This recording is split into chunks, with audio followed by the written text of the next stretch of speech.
پر ہے جس نے ہمیں طرح طرح کی نعمتوں سے نوازا، اور ان نعمتوں میں سے سب سے بڑی نعمت دین اسلام کی نعمت، قرآن کی نعمت، حکمت رسول صلی اللہ علیہ وسلم کی نعمت ہے۔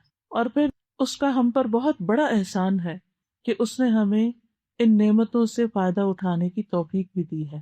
اس نے ہمیں یہ راستہ دکھایا ہے جس پر چل کر آج ہم یہاں بیٹھے ہیں، اور اللہ سے دعا ہے کہ اللہ تعالیٰ مرتے دم تک ہمیں اس راستے پر چلتے رہنے کی توفیق عطا فرمائے۔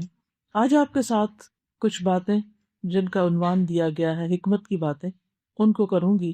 حکمت کی باتیں تو بہت ہیں، لیکن وہ باتیں جو ایک ماں اپنے بچے کو سکھاتی، وہ وزڈم، وہ تربیت جو اپنے بچے کو دیتی ہے، وہ بہت قیمتی ہوتی۔ ہم میں سے اکثر خواتین بچے پیدا تو کر دیتی لیکن پالنے کا طریقہ نہیں سیکھتی۔ اگر ہم دیکھیں تو ہماری ایک ایوریج نارمل لڑکی کی روٹین کیا ہوتی ہے پیدا ہونے سے لے کر شادی تک؟ پڑھنا پڑھنا پڑھنا، ڈگری لینا، اور ڈگری لے کر وہ شادی کر کے ایک نئے سفر پر روانہ ہو جاتی، اور اس کے بعد نئے چیلنجز کا سامنا ہوتا ہے۔ اس ڈگری میں کچھ اور پڑھ رکھا ہوتا ہے اور حقیقی دنیا، پریکٹیکل لائف کچھ اور ہوتی۔ اسی لیے آپ نے دیکھا ہوگا کہ بہت سے ایسے لوگ کہ جو بہت پڑھے لکھے بھی ہوتے ہیں لیکن انہیں باہم نباہ کرنا نہیں آتا، شوہر کو اپنی ذمہ داریاں اٹھانی نہیں آتی، اور بیوی کو شوہر کا دل لبھانا نہیں آتا، لہذا اس کے نتیجے میں بچوں کی تربیت بھی صحیح طور پر ہو نہیں پاتی۔ اور بچوں کی تربیت کے بارے میں عموماً ہمارے اسلامی معاشرے میں بہت کم کتابیں پائی جاتی ہیں، بہت کم چیزیں پائی جاتی ہیں، اور خصوصاً آج سے کوئی 50 سال پہلے تو بہت ہی کم لٹریچر تھا، اسکیٹرڈ چیزیں تھیں، لیکن چونکہ چیلنجز اتنے نہیں تھے اس لیے اس کو اتنا موضوع بحث نہیں بنایا گیا، اس پر بہت کچھ لکھا بھی نہیں گیا۔ میں سمجھتی ہوں کہ اگر ماں اپنی تربیت کا انتظام کر لیتی ہے تو بچوں کی تربیت ساتھ ساتھ ہوتی چلی جاتی۔ ایک ماں جس کے دل میں اللہ کا ڈر ہو، تقویٰ ہو، اللہ کی محبت ہو، اس کے دین کی محبت ہو، وہ خود نمازوں کی پابند ہو، جھوٹ سے پرہیز کرتی ہو، اخلاق، آداب اور بہترین مینرز اس کے اندر ہوں، تو یہ چیزیں آٹومیٹیکلی اولاد کے اندر ٹرانسفر ہونا شروع ہو جاتی۔ اس ماں کی بات میں بھی بہت بڑا اثر ہوتا ہے کیونکہ وہ خود بعمل ہے۔ اکثر لوگ مجھ سے پوچھتے ہیں کہ بچوں کی تربیت کیسے کریں، تو میں ان سے یہ کہتی ہوں کہ آپ اپنی تربیت کا بندوبست کر لیں، بچوں کی ساتھ ہی ہو جائے گی، کیونکہ ہم بھی ہیومن بینگز ہیں، وہ بھی جن چیزوں سے ہمیں فائدہ ہوگا ان چیزوں سے ان کو بھی فائدہ ہوگا۔ ان کی تربیت کرنے کے لیے ہمیں رول ماڈل بننا ہوگا، ایک اچھا نمونہ بننا ہوگا، تو اس لیے بہت ضروری ہے کہ ہم نمبر 1 اچھا نمونہ بنے، نمبر 2 اپنے علم میں اضافے کی کوشش کرتے رہیں مستقل طور پر۔ یعنی ہمارا دین ہمیں کیا سکھاتا ہے کہ ہم کب سے کب تک پڑھیں، کیا اس میں کوئی گریڈز یا ڈگریاں متعین کر دی گئی ہیں؟ یہ تو بعد میں لوگوں نے خود ہی کسی کورس کا نام دینی کا نام عالمہ رکھ دیا، کسی کا فاضلہ رکھ دیا، کسی کا کچھ اور رکھ دیا۔ ہمارے دین کے اندر تو ایسی کوئی درجہ بندی نہیں۔ ہم سب کو جو بات سکھائی گئی اور وہ ہر ایک کے لیے ہے، وہ یہ کہ مہد سے لاحد تک علم حاصل کرو۔ مہد کہتے ہیں پنگوڑے کو، یعنی پیدائش سے لے کر مرتے دم تک علم حاصل کرتے رہو۔ لہذا ہم سب کو، چاہے ہم دنیاوی اعتبار سے کوئی ڈگری رکھتے ہوں یا نہ رکھتے ہوں، ہر ایک کو یہ بات ضروری ہے کہ وہ سیکھتا ہی رہے، چاہے اس کا حافظہ بہت اچھا ہے اور چاہے اس کا حافظہ اچھا نہیں۔ ضروری نہیں کہ ہر بات رٹی ہی جائے، اور ضروری نہیں کہ ہر بات زبانی یاد کر کے اس کو اپنے دل میں ہی رکھا جائے۔ جیسے ہم کھانا کھاتے ہیں تو ہم نے دیکھا ہوگا کہ کھانے کا صرف ایک حصہ ہوتا ہے، اور وہ بہت تھوڑا حصہ ہوتا ہے جو ہمارا جزو بدن بنتا ہے، جو ہمارا خون بنتا ہے، اور پھر وہ خون غذائیت لے کے اس کو پورے جسم میں پہنچاتا ہے اور سارے جسم کی ضرورت پوری کرتا ہے۔ اسی طرح علم ہوتا ہے، علم جب انسان حاصل کرتا ہے تو ضروری نہیں کہ وہ سارے کا سارا ہر وقت دل و دماغ میں حاضر رہے، بلکہ وہ ہمارے عمل کا ایک حصہ بن جاتا ہے، ہماری شخصیت کا حصہ بن جاتا ہے، ہمارے اندر جذب ہو جاتا ہے، اور اس کے بعد جب وہ ہمارے عمل میں آ جاتا ہے تو وہی دراصل ہمارے لیے طاقت کا ذریعہ بنتا ہے، وہی ہماری صحت کا ذریعہ، یعنی روحانی صحت کا ذریعہ بنتا ہے۔ تو اس لیے بے حد ضروری ہے کہ ہم علم حاصل کرتے رہیں جب تک موت نہیں آ جاتی۔ اور ہمارے دین میں علم حاصل کرنے کو عبادت قرار دیا گیا ہے کہ یہ عبادت ہے، افضل عبادت ہے، کیونکہ کوئی عبادت اس کے بغیر ہو ہی نہیں سکتی، حتیٰ کہ انسان کا ایمان بھی اس کے بغیر درست نہیں ہو سکتا جب تک وہ علم حاصل نہیں کرتا۔ اسی لیے قرآن مجید میں آتا ہے فَعْلَمْ أَنَّهُ لَا إِلَهَ إِلَّا اللَّهُ، علم حاصل کرو، جان لو کہ اللہ کے سوا کوئی الہ نہیں، یعنی اللہ کے ایک الہ اور ایک معبود ہونے کے لیے بھی تمہیں علم حاصل کرنا چاہیے، دلائل کے ساتھ، یقین کے ساتھ، روشنی کے ساتھ، پورے شرح صدر کے ساتھ اللہ پر ایمان ہونا چاہیے، ہمارا اپنا بھی اور ہمارے بچوں کو بھی۔ صرف اس لیے نہیں ہونا چاہیے ہم مسلمان گھرانے میں پیدا ہوئے، اگر ہم اس سے باہر نکلیں گے تو ہمارے لیے بڑی مشکل ہو جائے گی، نہیں، اس لیے کہ واقعی اللہ ایک ہے، واقعی دین اسلام سچ ہے، واقعی قرآن اللہ کی کتاب ہے، اور واقعی محمد رسول اللہ صلی اللہ علیہ وسلم آخری نبی ہے اور حق لے کر آئے ہیں۔ ان باتوں کا ہمیں اور ہمارے بچوں کو اچھی طرح دلائل کے ساتھ پتہ ہونا چاہیے اور اس چیز کا باقاعدہ علم حاصل کرنا چاہیے۔ اس کے بعد اللہ سبحانہ تعالیٰ کے ساتھ جب تعلق درست ہوتا ہے انسان کا اور انسان اللہ تعالیٰ کو پہچان لیتا ہے، اس کے دل میں ایمان آ جاتا ہے، اللہ کی محبت آ جاتی، اس کی خشیت آ جاتی ہے، اور اس کے ساتھ ایک ون آن ون بیس پر کنیکشن ہو جاتا ہے، تو پھر انسان کا دل چاہتا ہے کہ اس کے آگے جھکے، اس کی عبادت کرے اور اس کو اپنا رب مانے۔ پھر نماز پڑھنا اس کے لیے بوجھ نہیں ہوتا، بلکہ وہ خوشی سے نماز ادا کرتا ہے۔ پھر اسی طرح باقی جو ذمہ داریاں ہیں، چاہے مال سے متعلق ہیں یا جاب سے متعلق ہیں، ان کو بھی وہ خوشی سے پوری کرتا ہے، کیونکہ وہ ان کو اپنے فرائض کی ادائیگی کا حصہ سمجھتا ہے۔ اللہ تعالیٰ کے ساتھ تعلق درست ہونے کے بعد وہ بندوں کے ساتھ جو معاملہ کرتا ہے وہ معاملہ بھی بہت بہترین ہوتا ہے۔ وہ کیسے؟ وہ اس طرح کہ ہمارا دین ہی ہمیں سکھاتا ہے، علم سے ہی یہ بات پتہ چلتی ہے کہ والدین کا ہم پر حق ہے، اور انسانوں میں سے سب سے پہلا حق والدین کا ہی ہے۔ ہماری رشتہ داروں کا ہم پر حق ہے، یتیموں اور مسکینوں کا ہم پر حق ہے، یعنی تمام انسانوں کا حق کیسے ادا کرنا ہے اور وہ حق کیا ہے، یہ ہمارا دین ہی ہمیں سکھاتا ہے۔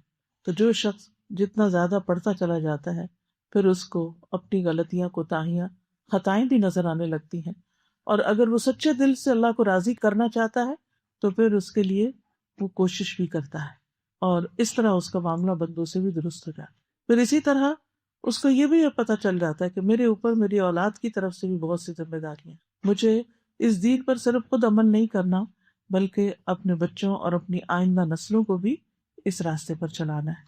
تو اس لیے بہت ضروری ہے کہ ہم قرآن و حدیث اور سیرت کے علاوہ عام نیک اچھے سمجھدار لوگوں کی باتوں کو بھی پڑھتے رہیں، سمجھتے رہیں اور ان پر عمل کرتے رہیں، کیونکہ جب انسان اپنے آس پاس بکھری ہوئی حکمت کو سمیٹتا ہے تو یہ بھی ہمارے ہی دین کا ایک حصہ ہے۔ حکمت جو ہے وہ مومن کی متاع ہوتی ہے، فائدہ اٹھانے کی چیز ہوتی، جہاں سے بھی وہ پائے اس کو لے لو۔ تو آئیے آج آپ ایک فرضی خاتون ہیں یہ جن کی زبان سے کچھ باتیں کہلوائی گئی ہیں۔ کتاب کا نام ہے وصایا ام حکیمۃ لابنہا، وصایا وصیت ام حکیمۃ، ام حکیمہ کی، لابنہا اپنے بیٹے کے لیے، ام حکیمہ کی وصیتیں اپنے بیٹے کے لیے، یا ام حکیمہ کی نصیحتیں اپنے بچے کو۔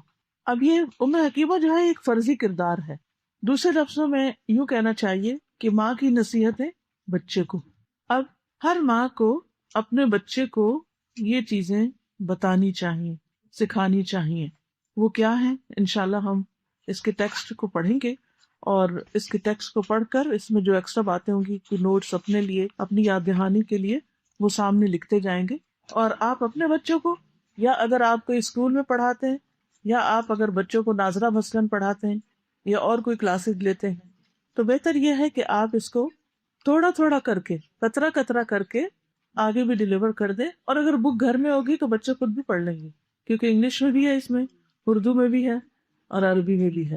اصل ٹیکسٹ جو ہے وہ عربک کا ہے، لیکن اس کا پھر ترجمہ کر کے ہم نے چھاپا ہے کیونکہ باتیں بڑی خوبصورت تھیں۔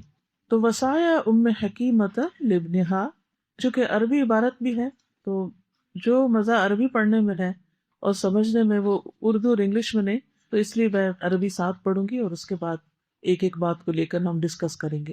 وہ کہتی ہے بنیا، اے میرے پیارے بچے، چھوٹے سے بچے، ایاک ان تتکلم فی الاشیاء وفی الناس، بچو تم چیزوں اور لوگوں کے بارے میں باتیں کرنے سے، الا بعد ان تتأکد من صحت المصدر، مگر اس کے بعد کہ تم اس کے سورس یا اس کے ماخذ کے صحیح ہونے کا یقین کر لو۔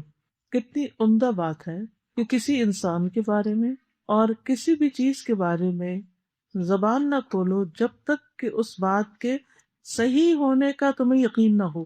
معیار دیکھیے سچائی کا۔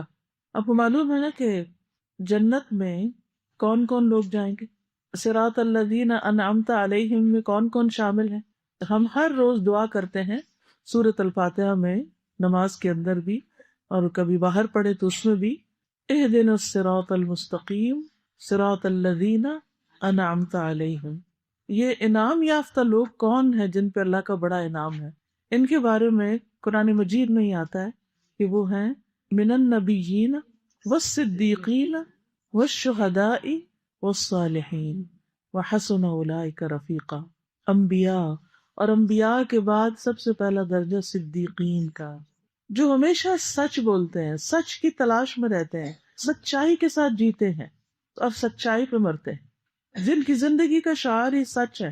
آج ہماری زندگیوں میں سے سچ کی قدر و قیمت ختم ہو گئی، اور منافق کو منافق بنانے والی پہلی چیز جھوٹ ہے، دو روخا پن۔ اب آپ دیکھیں، اگر ہم اس اصول کو اپنے لیے لے لیں کہ کسی چیز کے بارے میں کچھ نہیں کہنا جب تک کہ پکا یقین نہ ہو، اور کسی انسان کے بارے میں کوئی بات نہیں کرنی جب تک کہ ہم نے پوری طرح جان نہ لیا ہو کہ واقعی وہ ایسا ہے، تو ہماری کتنے فیصد باتیں ختم ہو جائیں گی۔ اول تو یہ چھوٹے ذہن کی علامت ہوتی ہے، چھوٹی سوچ ہوتی ہے کہ انسان بیٹھ کے لوگوں کو ڈسکس کرے، یا پھر چیزوں کے بارے میں، کبھی کھانے پینے کی، کبھی کسی چیز کی۔ ٹھیک ہے، انسان اس دنیا میں رہتا ہے، وہ فرشتہ نہیں ہے، اس نے کھانا پینا بھی ہے، اس نے گھر بھی چلانا ہے، اس نے لوگوں میں بھی رہنا ہے، اسے پہچان ہونی چاہیے، وہ پہچان کرے گا، جانے گا، لیکن یہی اس کی زندگی کا مقصد نہیں ہو جانا چاہیے کہ سارا وقت بس یہی کچھ کرتا رہے، اس سے آگے بڑھنا چاہیے۔ اب دیکھیے، کچھ انسان کی جسمانی ضروریات ہوتی، کچھ روحانی ضروریات ہوتی، کچھ ذہنی ضروریات ہوتی، کچھ جذباتی ضروریات ہوتی۔ ان سب کی تسکین کا سامان اللہ نے پیدا کیا ہے۔ جسمانی ضرورت کھانا پینا، سونا، شادی بیاہ، پھر روحانی ضرورت جیسے ایمان ہے، قرآن کی سمجھ ہے، اسی طرح دین کی باقی باتیں۔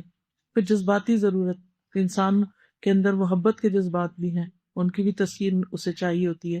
پھر اسی طرح اس کے اندر غصہ، غم، بہت سی اور چیزیں، ان کو اپنی جگہ پر رکھنا۔ اور پھر ذہن اور عقل جو ہے انسان کی، اس کی نشو و نما اور بالیدگی، یہ بھی بڑی ضروری ہوتی ہے، تو اس کے لیے مطالعہ کرنا، کتابیں پڑھنا۔ لیکن ہم سب سے زیادہ کس چیز پہ توجہ کرتے ہیں؟ جسمانی ضروریات پر، کسی حد تک کچھ چند پرسنٹ روحانی ضروریات کو بھی دیکھ لیتے ہیں، لیکن ہمیں نہیں آتی اینگر مینجمنٹ، ہمیں نہیں آتی کانفلکٹ ریزولوشن، ہمیں نہیں آتی کہ محبت کی حد کیا ہے، محبت کس سے کرتے ہیں، کتنی کرتے ہیں، کون سی جائز ہے، کون سی نہیں۔ محبت کرتے ہیں تو حد سے بڑھ جاتے ہیں، نفرت کرتے ہیں تو حد سے بڑھ جاتے ہیں، عدل و انصاف سے بڑھ جاتے ہیں، کیونکہ یہ ہم نے سیکھا ہی نہیں۔ اسی طرح پڑھنا پڑھانا، وہ تو اسکول کا کام تھا نا، اب اسکول ختم ہو تو اب بھی پڑھتے رہو۔ کتنے لوگ اسکول ختم ہوتا ہے تو کتابوں کو کہاں کر دیتے ہیں، پاکستان میں تو ردی بیچ دیتے ہیں، یہاں کا مجھے نہیں پتا، جنگ میں نکال دیتے ہوں گے، یا اول تو خریدتے ہی بہت لوگ اب کام ہے، اور ویسے بھی اب تو ڈیجیٹل ہو گئی ہر چیز، تو ضرورت ہی کیا ہے کتابیں لینے۔ تو کہنے کا میرا مطلب یہ ہے کہ ہم زیادہ تر وقت اپنی جذباتی ضروریات پوری کرنے کے لیے بھی کچھ سیکھنے کی بجائے، کسی پہ غصہ ہے تو اس کے اوپر بات، کسی نے غم پہنچایا تو اس پہ بات، کسی سے محبت ہے تو اس کی بات، کسی سے نفرت ہے تو اس کی غیبت، یہی باتیں کرتے رہتے ہیں۔ اچھا، اور بعض باتیں ہمارا فرسٹ ہینڈ ایکسپیرینس بھی نہیں ہوتی، وہ کیا ہوتی؟ سنی سنائی، سیاسی لیڈرز کے بارے میں، اپنے ہوں یا دنیا کے کسی اور ملک کے ہوں، جو میڈیا میں آیا، اخبار میں پڑھا کہیں، بس وہی آگے دہرا دیا، خود کچھ بھی نہیں پتا۔ ہمیں کیا پتا کہ حقیقت کیا ہے؟ تو ہم کیوں آگے آگے آگے اس کو کیے چلے جانے، اور پھر اس کے بعد اس پہ تبصرہ اور اس کو یقین کی حد تک، میں بس 100% تمہیں بتاتی ہوں کہ بالکل صحیح ہے، میں نے فلاں جگہ پڑھا تھا، نہ کہ فلاں جگہ بھی بعض اوقات غلط باتیں لکھی ہوتی۔ میرا پرسنل ایکسپیرینس ہے، میڈیا نے میرے بارے میں جب کبھی لکھا اس میں سے حقیقت بہت تھوڑی تھی۔ اس سے میں نے سیکھی یہ بات کہ جب میڈیا کسی اور کے بارے میں کچھ شائع کرتا ہے یا بولتا ہے تو ضروری نہیں کہ وہ سچی بات ہی ہو اور حقیقت پر مبنی بات ہی ہو، بہت سی غلط فہمیاں بھی ہو سکتی۔ تو میرا یہ شغل نہیں ہونا چاہیے کہ میں ان چیزوں کو لے کر آگے بڑھوں۔ تو سب سے سچی بات کس کی بات ہے؟ وَإِنَّ أَصْدَقَ الْحَدِيثِ كِتَابُ اللَّهِ، سب سے سچی بات اللہ کی کتاب ہے۔ لیکن ہمارے پاس اسی کو سمجھنے کا، پڑھنا میں نہیں کہہ رہی، پڑھ پھر بھی لیتے ہیں، سمجھتے نہیں، اسی کو سمجھنے کا وقت نہیں، نہ اپنی اولادوں کو سمجھانے کا وقت ہے، نہ اس کے لیے ہم وقت نکالتے ہیں، اور نہ اس کو امپورٹنٹ سمجھتے ہیں، جو سب سے سچی بات ہے۔ اچھا، چیزوں کے بارے میں بھی ہمارا کیا طرز عمل ہے؟ سنی سنائی باتیں، یہ چیز گرم ہے، یہ ٹھنڈی ہے، یہ فلاں کو نہیں کھانی چاہیے، اس سے یہ ہو جاتا ہے، اس سے وہ، سب بغیر تصدیق شدہ چیزیں ایک سے دوسرے میں ٹرانسفر کرتی ہیں، اور پھر کوئی کہیں سے کسی چیز کے فائدے پڑھ لیتا ہے اور وہ سب کو ٹوٹ کے بتاتا پھرتا ہے، اور حالانکہ ہر ایک کا مزاج جو ہے وہ مختلف ہوتا ہے، ایک قمیض سب کو نہیں پوری آتی، اللہ نے ہر ایک کا مزاج الگ الگ بنایا ہے۔ ایک شخص ایک چیز کھاتا ہے، اور اب تو آپ دیکھیں الرجیز کا دور ہے، ایک ہی چیز ایک بچہ کھاتا ہے، وہ اس کے لیے بہت مزے کی ہے، اور دوسرے کے لیے وہ بیماری ہے، ایک ہی چیز ہے۔ تو اسی طرح ہر چیز جو ہے وہ ہر ایک کو سوٹ نہیں کرتی، تو ہمیں اپنا یہ مزاج بنانا ہے کہ بات وہ کرنی جس کا یقین ہو، نہیں تو چپ رکھے، اپنے آپ کو بند رکھے زبان۔ اور اسی طرح لوگوں کے بارے میں بھی اور چیزوں کے بارے میں بھی معلومات دوسروں کو وہ دیں جو اوتھینٹک ہو، جو اوتھینٹک نہیں اس کی ضرورت بھی نہیں۔ لیکن افسوس یہ کہ آج کل سوشل میڈیا کے اوپر جو معلومات ایک دوسرے کو فارورڈ کی جا رہی ہوتی ہیں، ان میں سے اکثر کی بنیادی نہیں ہوتی۔ دیکھیں ہم کتنا وقت ضائع کرتے ہیں، اور صرف وقت نہیں ضائع کرتے، جھوٹ کو پھیلانے اور نشر کرنے کا جرم بھی اپنے ذمہ لیتے ہیں، اور یہ کوئی معمولی بات نہیں۔ ایسے شعر جو علامہ اقبال کے نام سے بھیج رہے ہوتے ہیں، جو بخاری اور مسلم کی احادیث نہیں، اس کے نیچے بس بات کسی کی کہیں کی لکھ کے نیچے لگا بخاری۔ اب شامت ہم جیسا کی آتی ہے، ہر دوسرے دن کوئی چیز بھیج دیتا ہے، آپ ذرا یہ چیک کر دیں اوتھینٹک ہے یا نہیں۔ ہاں آپ دیکھیے کہ ہم ہر وقت جو ہی نکالتے رہیں گے، یہ غلط ہے، یہ غلط ہے، یہ غلط ہے، یہ غلط ہے۔ بھائی میں تو اب یہی کہتی ہوں کہ بھائی تم خود کیوں نہیں صحیح علم حاصل کرتے کہ تمہیں خود بھی پتہ چلے، کیونکہ اتنی انفارمیشن کی یہ لغار اور بمبارڈمنٹ ہو گئی ہے کہ کنفیوژنس کریٹ ہو گئی ہیں۔ اور ایسے میں وہی بات یاد آتی کہ میں تم میں دو چیزیں چھوڑ کے جا رہا ہوں، جب تک انہیں مضبوط پکڑے رکھو گے کبھی گمراہ نہیں ہوگے۔ تو اب یہ جو لائن ہے نا، اس کے سامنے والی لائن پہ لکھ دیجئے، قرآن مجید سب سے سچی بات ہے، خود بھی سمجھنا ہے، بچوں کو بھی سمجھانا ہے، سکھانا ہے۔ یہ اپنے لیے ریزولوشن بنا لیجیے، کیونکہ یہاں سے اٹھ کے جائیں گے تو باتیں تو بھول جائیں گے، لیکچر تو بھول جائے گا، کچھ چیزیں جو یہاں لکھی ہوئی ہوں گی، لیکن اس کے ساتھ جو ایکسپلینیشن میں دے رہی ہوں، چند جملے جو اہم ہیں وہ ضرور لکھ لیجئے، تاکہ جب کبھی آپ یہ کتاب کھولیں تو آپ کو یاد آئے کہ ہاں میں نے ایک بات سوچی تھی، یہ کرنی ہے تو میں نے اب تک نہیں کی، مجھے کر لینی چاہیے۔ اور اب الحمدللہ آپ دیکھیے کہ ہر جگہ پر انتظامات موجود ہیں، کلاسز بھی ہو رہی ہیں، اور اس کے علاوہ آن لائن بھی کلاسز موجود ہیں، اوتھینٹک ویب سائٹس بھی موجود ہیں۔ الحمدللہ علم حاصل کرنا، اب پہلے تو دور دراز لوگ جایا کرتے تھے، اب گھر بیٹھ کے بھی بہت سی چیزیں اویلیبل ہو جاتی، آپ کی قریب کی وسینٹی میں بھی سب کچھ موجود ہوتا ہے۔ اور اپنے لیے اصول یہ بنانا ہے کہ جس چیز کی مجھے حقیقت نہیں پتہ میں نے اس کو فارورڈ نہیں کرنا، آپ نہیں فارورڈ کیجیے۔ دیکھیے ایک گروپ میں مثلا 256 لوگ ہوتے ہیں، جب ہم ایک فضول بات اس میں شیئر کر دیتے ہیں تو 256 پیپل کا نقصان ہوتا ہے۔ اگر صرف 1 منٹ کی چیز بھی ہے تو 256 منٹ آپ نے لوگوں کے ضائع کر دیے، اور غلط علم پھیلایا، اس کی پوچھ ہوگی، پکڑ ہوگی آپ سے، اس کا جواب دینا ہوگا آپ نے، خصوصاً اگر نبی صلی اللہ علیہ وسلم پر جھوٹ باندھا جائے۔ حدیث میں آتا ہے من کذب علی متعمدا فلیتبوأ مقعدہ فی النار، جو مجھ پر جان بوجھ کے جھوٹ بولے اسے چاہیے کہ اپنا ٹھکانہ جہنم میں بنائے۔ تو جو لوگ یہ گھڑتے ہیں نا یہ جھوٹ، وہ تو اصل مجرم ہے، لیکن ہم بھی ان کے مددگار ہو جاتے ہیں نا، ظالم کا ساتھ نہیں دینا چاہیے، ہم بھی مددگار ہو جاتے ہیں ان کے، آگے آگے آگے پھیلا کے۔ اور جو وہ بہت شہرت پکڑنے لگتی، اب آپ دیکھیے جیسے سوشل میڈیا ہی ہے یا ویسے یوٹیوب ہے، یوٹیوب پر اگر کوئی چیز وائرل ہو جاتی ہے تو آپ کو معلوم ہے نا کہ اس بندے کو بہت سے اشتہار ملنے لگتے ہیں، اور وہ بہت سا مال اکٹھا کر لیتا ہے اس جھوٹ کے ساتھ۔ تو اب بہت سی چیزیں لوگ ایسی اپلوڈ کر دیتے ہیں جو ان کی نہ اپنی بنائی ہوئی ہوتی ہیں، یا نہ ان کا اپنا حق ہوتا ہے، کسی اور کی اٹھا کے اپنے اوپر ڈال کے اور اس سے پیسے کمانا شروع کر دیتے ہیں، محنت کسی کی، پیسہ کوئی اور کما رہا ہے۔ تو یہ بھی کتنی غلط بات ہے۔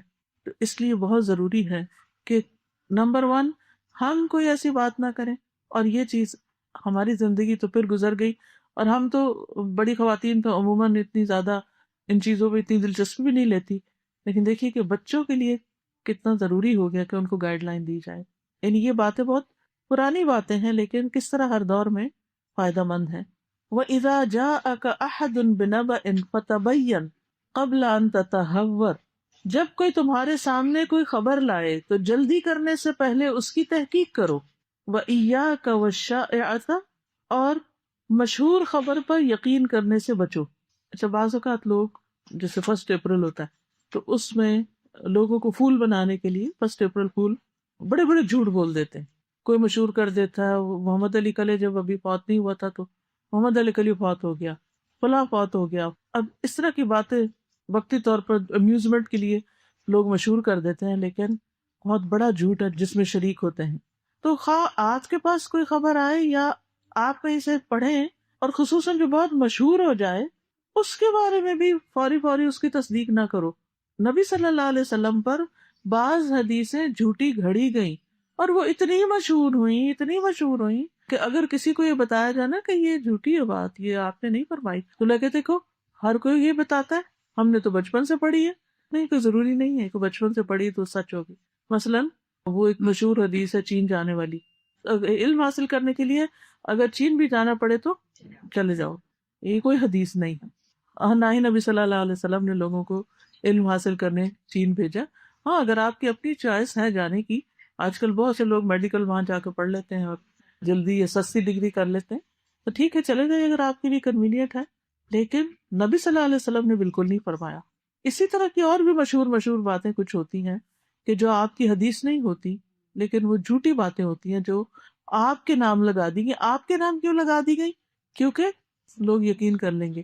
کیوں یقین کر لیں گے؟ کیونکہ آپ سب سے سچے اور امین تھے، صادق اور امین تھے.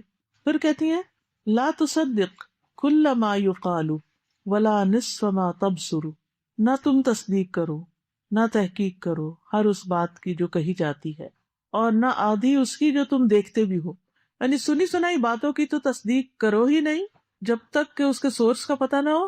اور ایون اگر تم کوئی چیز دیکھ بھی لیتے ہو تو پھر بھی بینیفٹ آف ڈاؤٹ دو، کیونکہ ہو سکتا ہے کہ ایک چیز کو دیکھ کر تم کچھ سمجھے جبکہ اس کی حقیقت کچھ اور ہی تھی.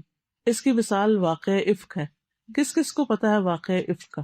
الحمدللہ جنہوں نے دورہ قرآن سنا ہو ان کو ضرور پتا ہوتا ہے یہ واقعہ کیا ہے. یہ واقعہ ہے نبی صلی اللہ علیہ وسلم کی بہت پیاری بیوی حضرت عائشہ صدیقہ رضی اللہ تعالیٰ عنہا پر الزام لگ گیا تھا کسی شخص کے ساتھ ملوث ہونے کا، صفوان بن معطل کے ساتھ. حالانکہ اس بات میں کوئی حقیقت نہیں تھی، مگر منافقین نے اتنا پروپیگنڈا کیا کہ لوگوں نے اس کو کچھ نے تو سچ ہی مان لیا اور آگے بھی بات کر دی، جن میں تقریباً سارے منافقین شامل تھے، اور کچھ سچے مومن بھی اس جھوٹے پروپیگنڈے سے متاثر ہو گئے. حالانکہ بات بالکل جھوٹ تھی. وہ کیا تھی کہ حضرت عائشہ پیچھے رہ گئی تھی لشکر سے، اور جن کی ڈیوٹی تھی سامان وغیرہ کو اور پیچھے رہی بچی کچھ چیزیں دیکھنے کو، وہ جب آئے تو انہوں نے دیکھا کہ حضرت عائشہ ہے اور سوئی ہوئی ہیں اور قافلہ جا چکا ہے. تو انہوں نے انا للہ پڑھا اور وہ جاگ اٹھی اور ان کے آگے اونٹ کر دیا، وہ بیٹھ گئی اور وہ ان کو لے کے مدینہ. جو ہے وہ مدینہ میں انٹر ہوئے ان کو لے کر، تو کہا کہ یہ نبی کی بیوی تو نعوذ باللہ پیچھے رہی ہے اس شخص سے دوستی کی وجہ سے اور کوئی برا کام کر کے آئی ہے. کتنا بڑا جھوٹ تھا اور کتنا اس کو عام کر دیا گیا، صرف اس لیے کہ اب عبداللہ بن ابی کیا کہتا ہوگا کہ میں نے اپنی آنکھوں سے دیکھا اس کو ساتھ آتے ہوئے. تم نے آنکھوں سے دیکھا ہے صفوان کو حضرت عائشہ ایک طرح سے ان کو فیور کر کے ان کو لاتے ہوئے، تم نے یہ تھوڑی دیکھا کہ نعوذ باللہ اس نے کوئی برا کام. اور یہ ضروری تو نہیں کہ اگر کوئی مرد کسی عورت کے ساتھ کسی جگہ اکیلا دیکھا گیا تو وہ ضرور کوئی برا ہی کام کر کے بیٹھے ہو، یہ تو حق نہیں. اسی لیے اس چیز سے منع کیا گیا کہ کوئی عورت کسی مرد کے ساتھ اکیلی نہ بیٹھے، کیونکہ اس سے لوگوں کے اندر شکوک و شبہات پیدا ہو جاتے ہیں اور وہ گھروں میں لڑائیاں فساد شروع ہو جاتے ہیں. میں ساسکیٹون میں تھی پچھلے ہفتے، تو مجھے کسی نے بتایا کہ یہ بچی بہت پیاری سی بچی ہے، بہت اچھی، بہت بااخلاق سی، لیکن ہسبینڈ وائف کے بیچ میں لڑائی ہو گئی ایک بات پر. وہ یہ تھی کہ لڑکی کے جو پیرنٹس تھے وہ بہت ماڈرن تھے اور ان کے اندر کزنس کے ساتھ ہاتھ ملانا، حگ کرنا، بیٹھنا، ہنسی مذاق کرنا کو برا نہیں سمجھا جاتا. لیکن شوہر کا جو خاندان تھا وہ ذرا ریزرو قسم کا تھا. اب اسی طرح کہیں کسی پارٹی شادی میں ہسبینڈ نے دیکھ لیا کہ میری وائف جو ہے وہ اپنے کزن کے ساتھ ہنس بول رہی ہے، which was just a normal routine matter ان کے لیے خاندان میں. تو بس یہاں سے پھر اس نے ہر چیز میں شک کرنا شروع کر دیا، ہر چیز کے اندر لڑائی جھگڑا فتنہ فساد. اور اتنی قابل اور اتنی پیاری اور اتنی اچھی بچی جس کرب سے گزر رہی ہے اس کا اندازہ نہیں کیا جا سکتا. اب آپ دیکھیے کہ ہسبینڈ وائف کا رشتہ ایک ٹرسٹ کا رشتہ ہوتا ہے. ایک دوسرے کے اوپر اگر ٹرسٹ نہ رہے تو زندگی حرام ہو جاتی ہے، غموں کا انبار لگ جاتا ہے. تو ایسی صورت میں اسلام نے کچھ ایسی حدیں لگائی ہیں، کچھ ایسی پابندیاں ہمیں بتائی ہیں کہ ان کا لحاظ رکھا جائے تاکہ میاں بیوی کا آپس کا ٹرسٹ جو ہے وہ خراب نہ ہو، وہ ختم نہ ہو. تو بہرحال وہ تو ایک الگ ایشو ہے. یہاں پر جو بات کی جا رہی وہ یہ کہ لوگوں کی باتوں کی تصدیق مت کرو، سنی سنائی باتوں کی. اور ایون جب تم کوئی چیز اپنی آنکھوں سے بھی دیکھ لو تو اس سے بھی ٹھہر جاؤ، فوراً ججمنٹ نہیں پاس کرو. بعض اوقات دور سے چیزیں کچھ اور نظر آ رہی ہو، بعض اوقات ایک چیز ہم سوچ رہے ہوتے ہیں اور ہم اپنے ہی آئینے اور نظر اینک کے مطابق اس کو دیکھ رہے ہوتے ہیں. اب جن لوگوں کی نظر کمزور ہوتی ہے اور وہ اینک سے صحیح دیکھ پاتے ہیں، اگر وہ اینک اتار دیں تو ان کو بعض اوقات دوسروں کو دیکھنے میں بھی غلط فہمی ہو جاتی ہے. کہتے نہیں میں نے دیکھا تو فلاں تھی، بھی نہیں آپ کی اینک نہیں لگی، اس لیے آپ نے کچھ اور دیکھا. اینک لگ جائے گی تو پھر چیزیں کچھ اور نظر آئیں گی، تو دیکھنے میں بھی غلط فہمی ہو جاتی ہے. وَإِذَا ابْتَلَاكَ اللَّهُ بِعَدُوٍّ، جب اللہ تمہیں کسی دشمن سے مبتلا کر دے، یعنی جب کوئی شخص تمہارا دشمن بن جائے، ہوتا ہے نا، تو اسے ڈیل کیسے کرو. مثلاً آپ کے بچے اسکول میں ہیں، بعض اوقات لڑائیاں ہو جاتی ہیں، فائٹنگ ہو جاتی ہے، دشمنیاں پیدا ہو جاتی ہیں، یا اسی قسم کی کچھ چیزیں ہو جاتی ہیں. اچھا، بعض ایسی ہوتی ہیں جو بہت اوپن ہوتی ہیں اور بعض ہوتی ہیں جو دل ہی دل میں ایک دوسرے سے بغض رکھے ہوئے ہوتے ہیں اور اینیموسٹی. تو پھر کیا کرو، اس کو کس طرح اوور کم کرو. قاممہ بالاحسان الیہ، اس کا مقابلہ احسان کے ساتھ. قرآن مجید میں آتا ہے ادفع باللتی ہی احسن، اس طریقے سے دور کرو جو احسن، یعنی برائی کو بھلائی سے دور کرو. اقسم باللہ، میں اللہ کی قسم کھاتی ہوں، ان العداوۃ تنقلب حبا، کہ دشمنی محبت میں بدل جائے گی. تصور، سوچو تو ذرا، سوچو تو صحیح. بہت ہی اچھی بات انہوں نے کہی اور اس پہ توجہ کی ضرورت ہے. اپنے لیے سامنے کے پیج پر لکھ لیجئے، نفرت اور دشمنی کا مقابلہ احسان کے ساتھ کرنا ہے، احسان کے ساتھ.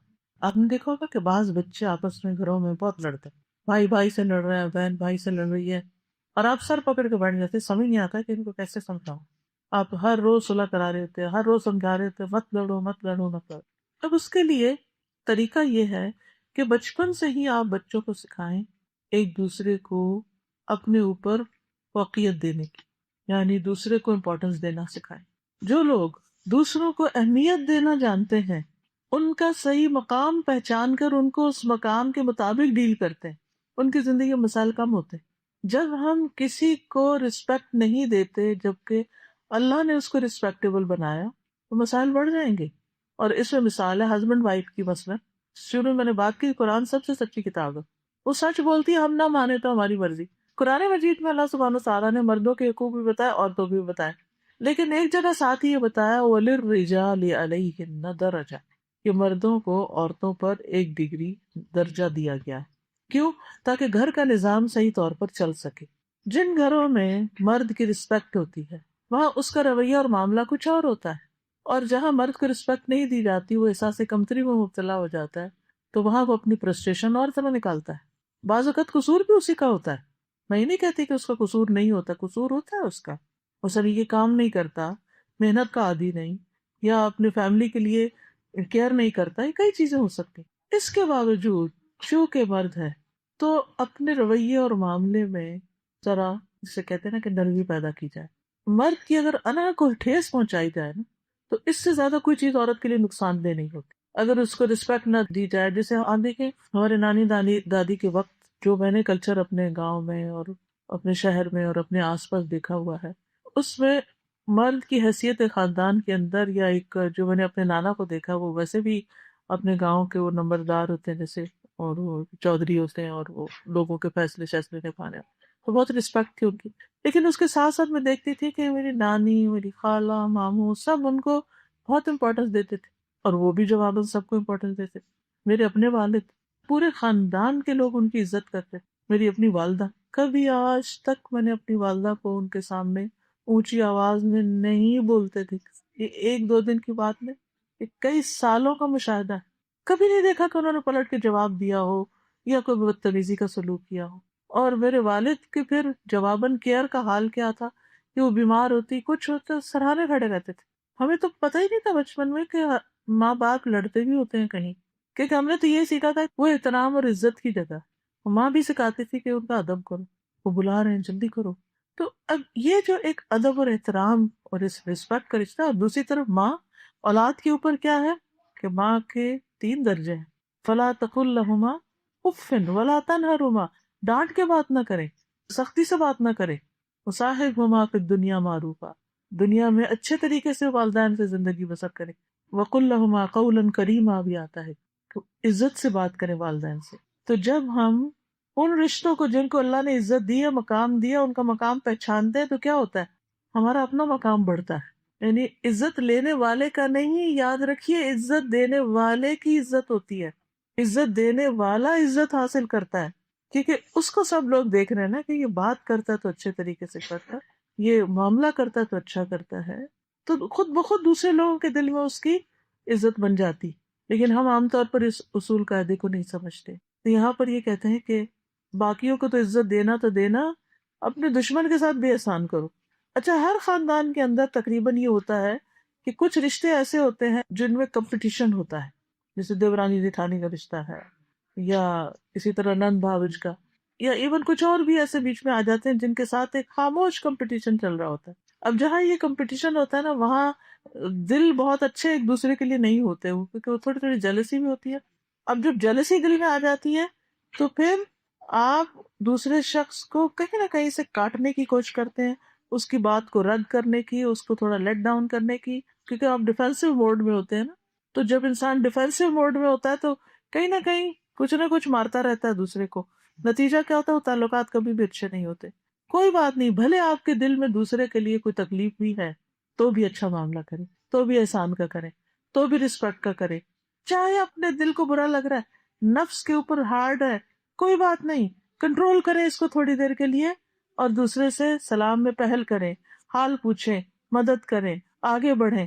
آپ دیکھیں کہ حالات کیسے تبدیل ہو جاتے ہیں. یہ تو قرآن کا فارمولہ ہے، ادفع باللتی ہی احسن فاذا الذی بینک وبینہ عداوۃ کأنہ ولی حمیم، کہ تمہارے اور اس کے درمیان اگر عداوت بھی ہے تو ایسا ہو جائے گا جیسے گہرا دلی دوست.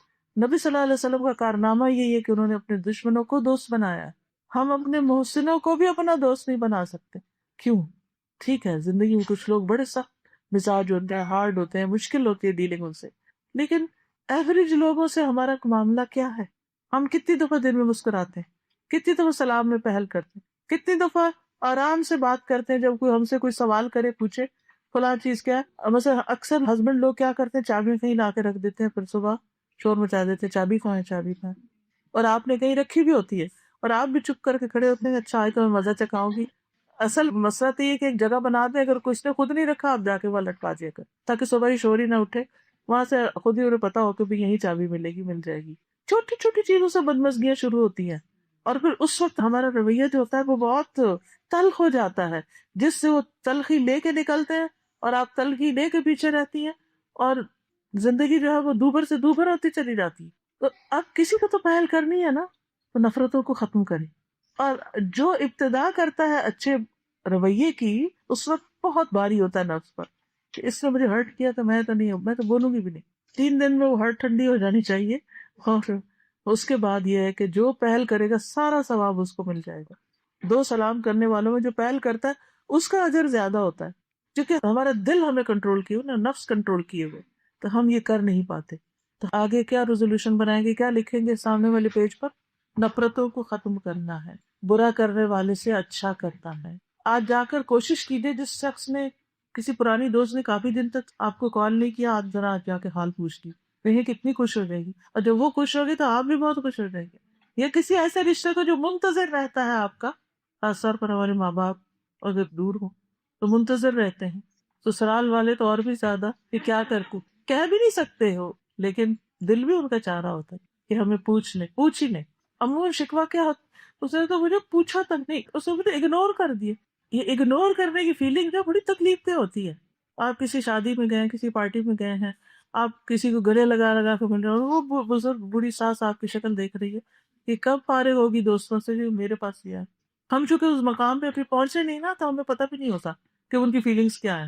نہیں تو جو بڑے ہوتے ہیں تو پھر احساس ہوتا ہے کہ بزرگوں کے پاس جا کے سلام کر کے ان کی دعا لینا زندگی میں کتنی خوشیاں لے آتا.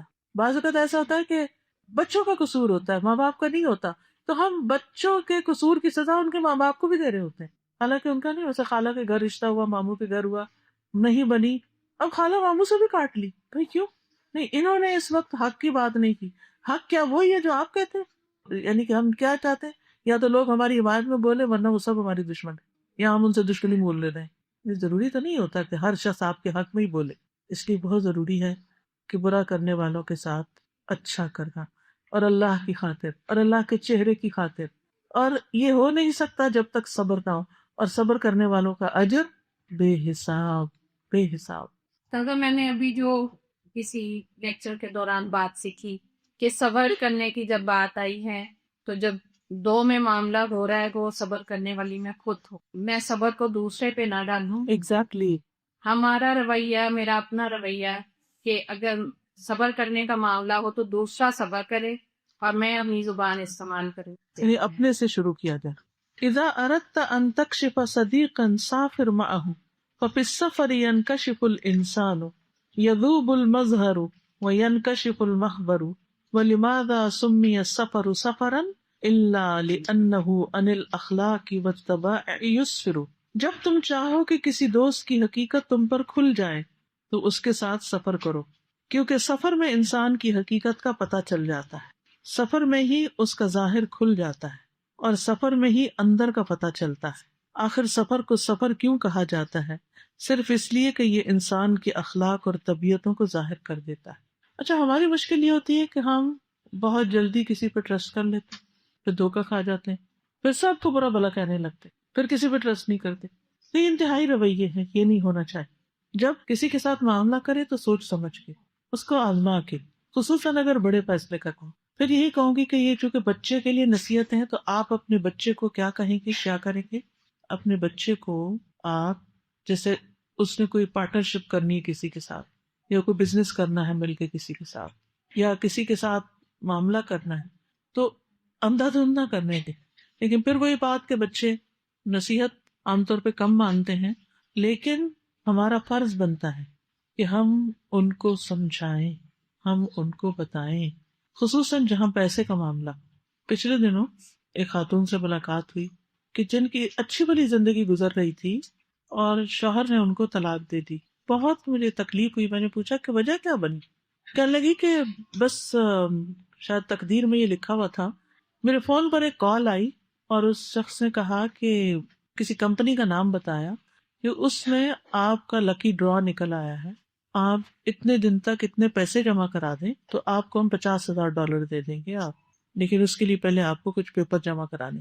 اب وہ پیسے اس کے پاس تھے نہیں. اس نے کیا کیا، جو بچوں کے کچھ جمع کیے ہوتے، کچھ اپنا زیور، کچھ ہسبینڈ کا کارڈ نکال، اور 13,000 جو تھے اس نے وہ جمع کرا دیے اس شخص کے اکاؤنٹ میں.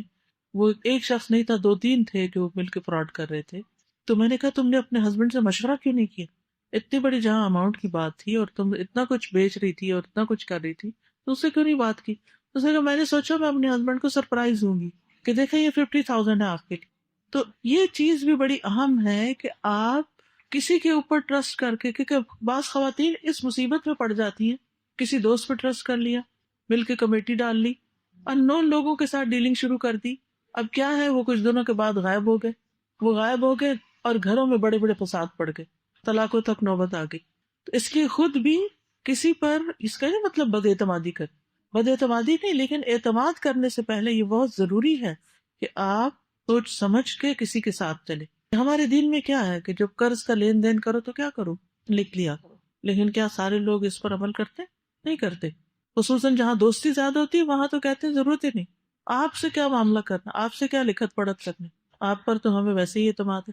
تو جب ہم اللہ سبحانہ وتعالیٰ کے کسی حکم کی خلاف ورزی کرتے ہیں اور اپنی رائے اور اپنی خواہش اور اپنی چاہت کو زیادہ امپورٹنس دیتے ہیں، اور دوسری طرف ہم نظر نہیں ڈالتے، تو پھر نقصان یہی ہوتا ہے۔ اس لیے بہت ضروری ہے کہ کسی پر بھی اعتماد کرنے سے پہلے انسان اس کو ٹیسٹ کر لے، اور اس کے لیے بہترین طریقہ ہے سفر کرنا کسی کے ساتھ۔ جب انسان کسی کے ساتھ سفر کرتا ہے تو آپ سفر میں بہت زیادہ اپنے اوپر تصنع کا خول نہیں چڑھا سکتے، تصنع نہیں ہو سکتا اس میں، یعنی آرٹیفیشل نہیں رہ سکتے زیادہ تر۔ یہ جو عربی کا لفظ ہے نا، یہ بڑے مزے کا ہے، اس میں یذوب المظہر، ذاب یذوب کا مطلب ہوتا ہے پگھلنا، تو یذوب المظہر یعنی جو اوپر چڑھایا ہوتا ہے نا وہ سب پگھل جاتا ہے، میک اپ اتر جاتا ہے، اصل حقیقت نظر آ جاتی ہے پھر بندے کی، کیونکہ میک اپ میں تو انسان کچھ سے کچھ نظر آ رہا ہوتا ہے۔ پھر ہے وَإِذَا هَاجَمَكَ النَّاسُ وَأَنْتَ عَلَى حَقٍّ أَوْ قَذَؤُوكَ بِالنَّقْدِ فَافْرَحْ إِنَّهُمْ يَقُولُونَ لَكَ أَنْتَ نَاجِحٌ وَمُؤَثِّرٌ فَالْكَلْبُ الْمَيِّتُ لَا يُرْكَلْ وَلَا يُرْمَى إِلَّا الشَّجَرُ الْمُثْمِرُ۔ اور جب تم حق پر ہو اور لوگ تم سے لڑائی جھگڑا کریں یا تم پر تنقید کرنا شروع کریں تو تم خوش ہو جاؤ، یہ لوگ حقیقت میں تمہیں کہتے ہیں کہ تم کامیاب ہو اور لوگوں پر اثر انداز ہونے والے ہو، کیونکہ مردہ کتے کو نہیں دھتکارا جاتا اور پتھر صرف پھلدار درخت کو ہی مارے جاتے ہیں۔ تنقید پر خوش ہو۔ دیکھیے، ہم اپنے بچوں کے نمبر کم آئے تو ان پر سخت ناراض ہوتے ہیں، لیکن اگر چھوٹی سی بھی ان کی اچیومنٹ ہوتی ہے تو پھولے نہیں سماتے، بہت زیادہ خوش ہو جاتے ہیں۔ لیکن ان کی زندگی میں اگر کوئی فیلئر آ گیا کسی بھی طرح کا، کسی ایگزام میں پیچھے رہ گئی کچھ، تو ان کو تانے دے دے کے اور ان کو برا بھلا کہہ کے ان کے اندر احساس کمتری پیدا کر دیتے کہ تم تو کچھ کر ہی نہیں سکتے۔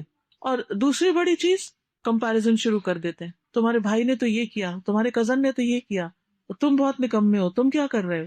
اچھا، اس کا نتیجہ کیا ہوتا ہے؟ وہ واقعی ٹھیک ہو جاتا ہے بچہ؟ جس کے ساتھ یہ ہوا ہو کہ اس کو اس طرح کے تانے پڑے ہوں، تو آپ دیکھیں کہ اس کی اپنی شخصیت کیا ہو جاتی۔ اب آپ اپنے بچوں کو ضرورت سے زیادہ تانے دے دے کر ان کو اور زیادہ نیچے گرا رہے ہوتے ہیں۔ تو ایک طرف تو ہمیں بلا وجہ کی تنقیدیں نہیں کرنی، دوسری طرف اس سے اہم چیز، بچوں کو تنقید سہنی آنی چاہیے، کیونکہ ہر جگہ ان کو پروٹیکشن نہیں ملے گی جو آپ دیے ہوئے ہیں ان کو، کیونکہ کچھ مائیں بالکل دوسری طرف ہوتی ہیں، وہ ہر چھوٹی بڑی بات پہ تعریفیں ہی تعریفیں بچوں کی کر رہی ہوتی، اور چھوٹی سی کامیابی کو بھی اتنا بڑھا چڑھا کے بیان کرتی ہیں۔ اور ایک اور چیز یہ کہ کمپٹیشن اور کمپیریزن کی دنیا میں نہیں رہنا۔ مثلاً بچہ گھر سے آتا ہے تو بتاتا ہے کہ مجھے اتنے مارکس ملے کسی سبجیکٹ میں، تو ہم اس پہ نہیں کہتے چلو الحمدللہ اچھی بات ہے، ہم فوراً کیا پوچھتے ہیں، اچھا بتاؤ وہ جو فلاں تمہاری کلاس میں پڑھتا ہے اس کے کتنے۔ یہ ہے کمپیریزن اور کمپٹیشن۔ اب ہمارے بچے نے کچھ بھی کیا، اس پہ ہماری خوشی گئی، کیونکہ وہ جو دوسرا تھا نا کوئی، اس کے ایک آدھ نمبر زیادہ تھے، اس ایک آدھ کی وجہ سے ہم نے اپنے بچے کی خوشی کو نہ خود انجوائے کیا نہ اسے انجوائے کرنے چاہیے۔ اسی وقت ڈانٹ ڈپٹ شروع ہو جائیں گے، تم نہیں ایک دو اور لے سکتے تھے، میں نے کہا تھا نا تھوڑی سی محنت اور کرو۔ اس طرح کی باتیں نہیں کرنی چاہیے بچہ سے۔ آپ دیکھیے کہ جب دوڑ لگا رہے ہوتے ہیں، ہم بھاگ رہے ہوتے ہیں، بچوں کو جو سے بھگاتے ہیں، کمپٹیشن ہوتا ہے، تو اس میں آپ انہیں کیا سکھاتے ہیں؟ دائیں بائیں دیکھ کے بھاگنا، یہ کیا کہتے ہیں؟ سامنے دیکھنا۔ تو بچوں کو یہی سکھانا ہے کہ اپنی مقصد پہ نظر رکھو، اپنی منزل پہ، دائیں بائیں مت دیکھو کیا ہو رہا ہے، اپنے کام سے کام رکھو، آگے چلو، آگے بڑھو۔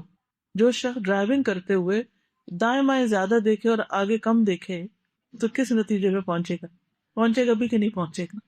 اس لیے زندگی میں بھی ہم میں سے ہر ایک کے پاس ایک گول ہونا چاہیے اور اس پر فوکس کرنا چاہیے، ادھر ادھر کی فضول باتیں چھوڑ کے اس پہ توجہ دینی چاہیے۔ جب انسان نہ تنقیدوں کے اوپر جاتا ہے اور نہ تعریفوں پہ جاتا ہے، نہ تعریف پہ بہت خوش ہو اور نہ تنقید پہ بہت پریشان ہو۔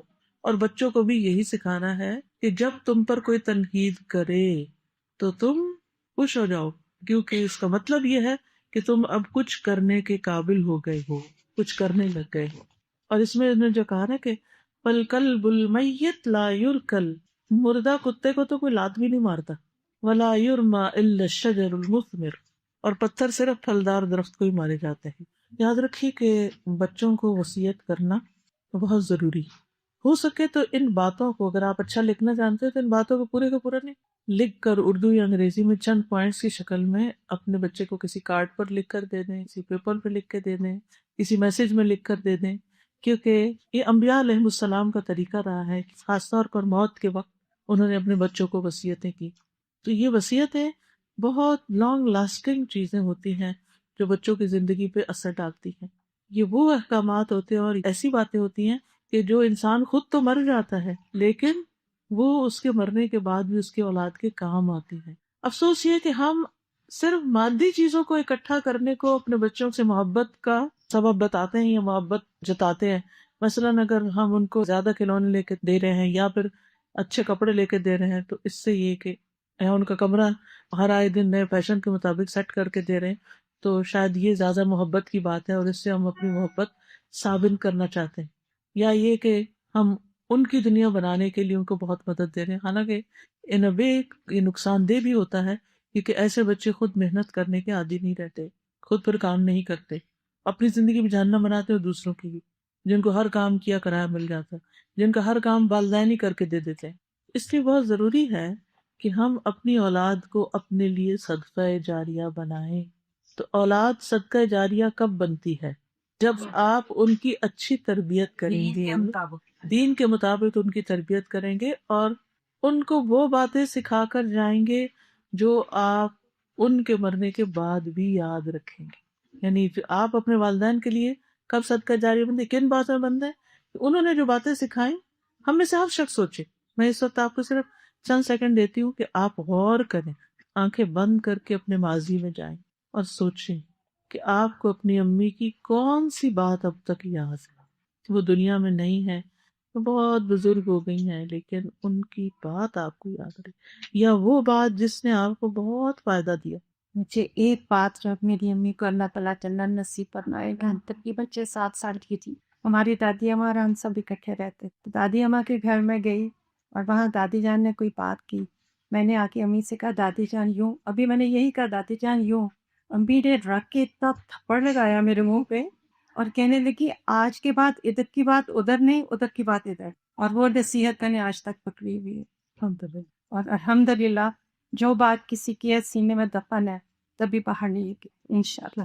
اللہ تعالیٰ کہتے ہیں تم کسی کا راز رکھتے ہو، تم کسی کو پردہ ڈالتے ہو تو قیامت کے روز انشاءاللہ وہ ہمارے آنکھوں پہ پردہ ڈالے گا. صدقہ کرنے کی مجھے اپنی والدہ کی یاد ہے. ان کے پاس بہت کم بھی پیسے ہوں، میں ایسا محسوس ہوتا تھا اور کچھ لوگ بار بار آ جاتے تھے لیکن وہ ہمیشہ دیتی تھی، خالی ہاتھ کسی کو نہیں بھیجتی تھی. بڑی خوبصورت بات ہے اور مجھے ایک اس سے بات یاد آئی، میں نے کہیں پڑھا تھا کہ اپنے آپ کا جائزہ لو کہ تم دنیا والوں میں سے ہو یا آخرت والوں میں سے، دنیا والوں میں سے یا آخرت والوں میں سے. مطلب کیا ہے کہ تم دنیا کے لیے جیتے ہو یا آخرت کے لیے جیتے ہو، تم دنیا سے زیادہ محبت کرتے ہو یا آخرت سے زیادہ محبت کرتے ہو. جب تمہارے گھر میں کوئی آتا ہے اور مال لاتا ہے تمہارے لیے یا تو کوئی تحفہ لاتا ہے تو اس کے آنے پر تم کیسا فیل کرتے ہو، اور جب کوئی تمہارے گھر صدقہ لینے آتا ہے یا ضرورت کی کوئی چیز لینے آتا ہے تو تمہارا رویہ کیا ہوتا ہے، تم کیا فیل کرتے ہو. اگر تو کچھ لانے والے سے تم زیادہ خوش ہوتے ہو تو وہ اس لیے کہ اس نے تمہاری دنیا میں اضافہ کیا، اور اگر لینے والے سے تم دل تنگ ہوتے ہو تو مطلب یہ ہے کہ تمہیں اپنی آخرت کے لیے کچھ اس کو دے کر جمع کرانے پر کوئی خوشی نہیں بلکہ دل تنگ ہے، کیونکہ اس کا مطلب ہے تم دنیا کو ترجیح دے رہے. کچھ پیمانے ہوتے ہیں کہ جن سے ہم اپنے اندر کو ٹیسٹ کر سکتے ہیں. دعوے تو ہم میں سے ہر شخص کرتا ہے. تو آپ کی بات کی کہ جب نہیں بھی ہوتا تھا، کوئی بار بار آ جاتے تھے تو بھی ان کو وہ دیتی رہتی تھی. تو یہ بہت بڑی بات ہے اور وہی دیا ان کے کام آئے گا اور وہی دیا آپ کے دل پہ بھی رہ گیا. بعض اوقات ہم کوئی چھوٹی سی بھلائی کسی کے لیے کرتے ہیں اور ہمارے نزدیک وہ کوئی اہمیت نہیں رکھتی مگر دوسرے کے لیے بہت بڑی ہوتی ہے. مہمان بہت آتے تھے تو ہمیں اچھا نہیں لگتا تھا اور امی کہتی تھی کہ یہ تو رحمت ہے، کوئی بات نہیں تھی پکانے پہ، تو اس پہ خوش ہوا کرو، تو وہ بات بہت یاد آتی ہے. بالکل، جب پکاتے ہیں تو پھر وہ یاد آتا ہے کہ کیا کہا کرتی تھی. اب یہ جو باتیں ہیں اور ان پر آپ عمل کر رہے ہیں اپنی زندگی میں اگر، تو اس کا ثواب کس کو ملے گا؟ انہی کو ملے گا. اب ہمیں یہ سوچنا چاہیے کہ ہم وہ کون سی باتیں اپنی اولاد کو سکھا کے جا رہے ہیں، وہ کون سی وصیتیں ہم کر رہے ہیں کہ جو ہمارے بچے یاد رکھیں گے. ہمارا کیا یاد رکھیں گے؟ سوچئے، اس کی ہمیں فکر کرنی چاہیے کیونکہ ہم مصروف لوگ ہیں نا ہم سب، کیونکہ ہر ایک کے ہاتھ میں سیل فون ہے. ایک آئیڈیل گھر کا نمونہ کیا ہوتا ہے؟ باپ پہلے پھر بھی ٹی وی کو لگا لیتا تھا، چلو 2-3 لوگ اکٹھے بیٹھے ہوتے تھے، وہ بھی ٹھیک نہیں تھا. لیکن اب تو ہر ایک اپنے ہی اس میں گھسا ہوا ہے اور کسی کو کسی کی پرواہ نہیں. گھنٹوں کٹھے بیٹھے لیکن کٹھے نہیں بیٹھے ہوئے. ماں کے پاس اپنا فون ہے، باپ کے پاس اپنا ہے، بچے کے پاس اپنا ہے، ہر کوئی کہیں اور ہی کنیکٹڈ ہے، آپس میں کنیکٹڈ نہیں ہے. اس وقت اور بھی زیادہ ضرورت ہو گئی اس بات کی کہ آپ اپنے بچوں کو اپنے لیے صدقہ جاریہ بنائیں، کیونکہ مرنے کے بعد 3 چیزیں جو کام آئیں گی، ان میں سے پہلی بات ولد صالح یدعو لہ، نیک اولاد جو اپنے والدین کے لیے مرنے کے بعد دعا کرتی. آپ اپنے آپ سے پوچھیے کہ کیا آپ نے اپنے بچوں کو میت کی بخشش کی دعا سکھا دی؟ کیا آپ نے اپنے بچوں کو وہ دعا سکھا دی ہے کہ آپ جب فوت ہوں گے تو وہ آپ کے لیے دعا پڑھیں گے؟ وہ نہیں، شاید ہمیں خود بھی نہ آتی ہو. تو یہ کتاب ہے ایاک نستعین، اس میں سے میں انشاءاللہ آپ کو سکھا دیتی ہوں آج. دیکھیے، سب سے پہلے تو میں اس کتاب کو آپ کو تعارف کرا دی. دیکھیے، کتاب کا نام ہے وَإِيَّاكَ نَسْتَعِينُ، اور صرف تجھ سے ہم مدد چاہتے ہیں. اس میں دعائیں ہیں، supplications for morning evening and protection کی دعائیں ہیں اس میں. عام طور پر جب ہمیں کوئی مسئلہ پیش آتا ہے تو ہم ایسی چیزیں پڑھنے لگتے ہیں کہ جو اوتھینٹک نہیں ہوتی. ان میں سے ہر دعا کا ریفرنس دیا گیا ہے، اور ہر دعا کے بعد یہ سیپریٹر ہے بلو کلر کے، جس سے یہ پتہ چل جاتا ہے کہ کون کون سی دعائیں. اس میں آپ دیکھیے کہ سب سے پہلے تو یہ اللہ کی تسبیح اور درود شریف ہے، اور اس کے پڑھنے کا فائدہ اینڈ میں دیا گیا ہے. پھر یہ ہے کہ مارننگ ایوننگ کے اذکار ہیں. ایک اور اچھی بات یہ کہ جن لوگوں کو عربی نہیں پڑھنی آتی ان کے لیے ٹرانسلیٹریشن نیچے دی گئی، انگلش میں عربی لکھی ہوئی ہے. آپ کسی بھی دعا کے نیچے دیکھیے عربی کے نیچے کیا لکھا ہوا، یعنی آپ کو اگر عربی نہیں پڑھنی آتی، کیونکہ مشکل یہ کہ ہمارے اب نئے بچے جو ہیں ان میں سے اکثر عربی میں نہیں پڑھ سکتے، یعنی قرآن تو پھر بھی پڑھ لیتے ہیں لیکن حدیث کی دعائیں نہیں آتی. یہ کتاب آپ نے ان کو ایک ایک دعا کر کے سکھانی ہے. تو سب سے پہلے تو یہ صبح شام پڑھی جانے والی دعائیں ہیں جن کے جو فائدے ہیں، اگر کتاب کے پیچھے آپ دیکھیے میرٹس اینڈ ریفرنسز، جتنی بھی دعائیں ہیں اس میں ان سب کے یہاں فائدے بھی لکھے ہوئے ہیں اور ان کے ریفرنس بھی لکھے ہوئے ہیں. آپ جا کے چیک بھی کر سکتے ہیں کہ ان کی اوتھینٹسٹی کیا ہے، کہ کس دعا کے پڑھنے کا ثواب اور فائدہ کیا ہے. اگر آپ کو انگلش پڑھنی نہیں آتی سم ہاؤ، یا آپ انگلش میں انٹرسٹڈ نہ ہو، تو آپ یہ کسی ایسے کو دے سکتے ہیں کتاب جو اس سے زیادہ فائدہ اٹھائے، ورنہ یہ کہ دعائیں تو عربی میں ہیں وہ آپ پڑھ ہی سکتے ہیں. اچھا، صبح شام کی دعاؤں کے بعد آپ دیکھیے آگے ہے supplication protection from an enemy. اگر آپ کو کسی سے خوف ہے، خطرہ ہے، تو اس پر آپ یہ دعائیں پڑھ سکتے ہیں. پھر پروٹیکشن ڈیورنگ دا نائٹ، کیونکہ رات کے وقت کچھ لوگوں کو ڈراؤنے خواب آتے ہیں، ڈرتے ہیں بچے یا ویسے پریشان ہوتے ہیں. During the sleep, fright during the sleep, اس کی دعائیں ہیں. پھر اس کے بعد ایول وسپرنگز، شیطان کے وسوسے. اکثر لوگوں کو یہ پرابلم رہتی ہے کہ ان کو شیطان کے وسوسے بہت آتے ہیں، تو یہ اس کی دعائیں ہیں. پھر ایول آئی، اس سے بچنے کے لیے، بری نظر سے بچنے کے لیے، کیونکہ نظر لگ جاتی ہے نا بچوں وغیرہ کو، تو اس سے بچنے کے لیے دعائیں ہیں. کچھ لوگ مرچیں جلا کے اور پتنی اور کیا کیا کر کے تو یہ اوتھینٹک طریقے نہیں ہیں. آپ جو پراپر نبی صلی اللہ علیہ وسلم نے طریقہ بتایا ہے دعا کرنے کا وہ پڑھیے. پھر بلیک میجک وغیرہ کے اگینسٹ دعائیں ہیں. پھر جن وغیرہ کا اثر، اس سے بچنے کے لیے، کچھ لوگ جنوں سے بہت ڈرتے ہیں یا ان کو محسوس ہوتا ہے کہ کوئی ہے، تو اس کو آپ پڑھیں. پھر اسی طرح سپلیکیشنز فار ہیلنگ، یعنی صحت کے لیے، کسی بھی طرح کی بیماری ہو. اگر کسی سکھ کو وزٹ کرنے جائیں تو اس وقت اس پہ کیا پڑھیں، ہاسپٹل میں جائیں یا گھر میں کوئی بیمار ہو تو اس پہ کیا پڑھ کے دم کریں. پھر ڈیسیزڈ کے لیے، جو فوت ہو گیا ہو، اس کے لیے کیا دعا پڑھیں. پھر اللہ سے استغفار، کیونکہ ہر مسئلے کا حل کیا ہے، اللہ سے توبہ کی جائے. گناہ رکاوٹ بنتے ہیں انسان کی خیر اور بھلائی میں. پھر سورو اینڈ ڈسٹریس، اگر کسی کے اندر غم ہے، دکھ ہے، ڈپریشن ہے، تو اس کی دعائیں ہیں یہ پیج 52 پہ. پھر اس کے بعد ایکسپٹڈ سپلیکیشنز، کہ یہ جو دعائیں پڑھیں گے تو آپ کی دعائیں قبول ہوں گی. پھر نماز کے بعد کی دعائیں ہیں. پھر اس کے بعد استخارہ کی دعا ہے. تو یہ آپ کی دعائیں ہیں. اس میں سے اگر آپ اب نکالیں پیج نمبر 40 تو میں آپ کو دعا کہلوا دیتی ہوں. جب کوئی فوت ہو جائے تو اس کے لیے یہ دعائیں پڑھی جا سکتی ہیں، جنازے کے اوپر بھی پڑھی جاتی ہیں. اس میں دعا نمبر 5 جو ہے یہ میں آپ کو پڑھا دیتی ہوں، باقی آپ خود پڑھ لیجیے گا. اور اس وقت بھی پڑھتے وقت اور دعا کرتے وقت آپ اپنے والدین یا جو بھی کوئی عزیز فوت ہو چکا ہے اس کی طرف دھیان رکھیے. اپنے اگر کسی کا ہسبینڈ ہے، کسی کا بچہ ہے، کسی کا بھائی ہے، کسی کا کوئی بھی، اور اگر عورت ہو تو اسی کے اگلی دعا جو ہے وہ عورتوں کے لیے. اللہم اغفر لہ وارحمہ وعافہ واعف عنہ وأكرم نزله ووسع مدخله واغسله بالماء والثلج والبرد ونقه من الخطايا كما نقيت الثوب الأبيض من الدنس وأبدله دارا خيرا من داره وأهلا خيرا من أهله وزوجا خيرا من زوجه وأدخله الجنة وأعيذه من عذاب القبر ومن عذاب النار. یاد رکھیے کہ مرنے کے بعد اولاد کی دعا فائدہ دیتی ہے. اگر آپ یہ دعائیں اپنے بچوں کو سکھا دیں گی تو وہ خود بھی پروٹیکشن میں رہے گا، ان کا دین ایمان بھی، اور اس کے ساتھ ساتھ جب وہ پڑھیں گے وہ آپ کے لیے صدقہ جاری ہوگا. اور اس کے ساتھ اگر آپ اپنے شاگردوں کو سکھا دیں گے یا اوروں کو، بہن بھائیوں کو، گھر میں کتاب رکھی ہوگی، سب پڑھیں گے تو انشاءاللہ تعالی ثواب جاریہ ہوگا، صدقہ جاریہ ہوگا. تو یاد رکھیے کہ جو وصیتیں کرنا ہوتا ہے یہ ہم سب کے لیے ضروری ہے کہ اپنے بچوں کے لیے لکھ کر یا زبانی کچھ نہ کچھ ان کو سکھا کر جائیں. وصیت اور نصیحت میں فرق کیا ہے؟ وصیت وہ نصیحت ہوتی ہے جس میں زندگی کے علاوہ موت کے بعد کے لیے بھی یعنی لانگ ٹرم نصیحتیں ہوتی ہیں اور تاکیدی حکم ہوتے ہیں. اب اس کتاب کا آپ نے کیا کرنا ہے؟ خود بھی پڑھیں گے اور کیا کریں گے. اگر بچے دور ہیں، سامنے نہیں ہے، پھر کیا کریں گے؟ اس میں سے ٹائپ کر کے کچھ چیزیں پوائنٹس میسج کر کے دے دیں. ٹھیک ہے انشاءاللہ تعالیٰ. پھر کیا کیے؟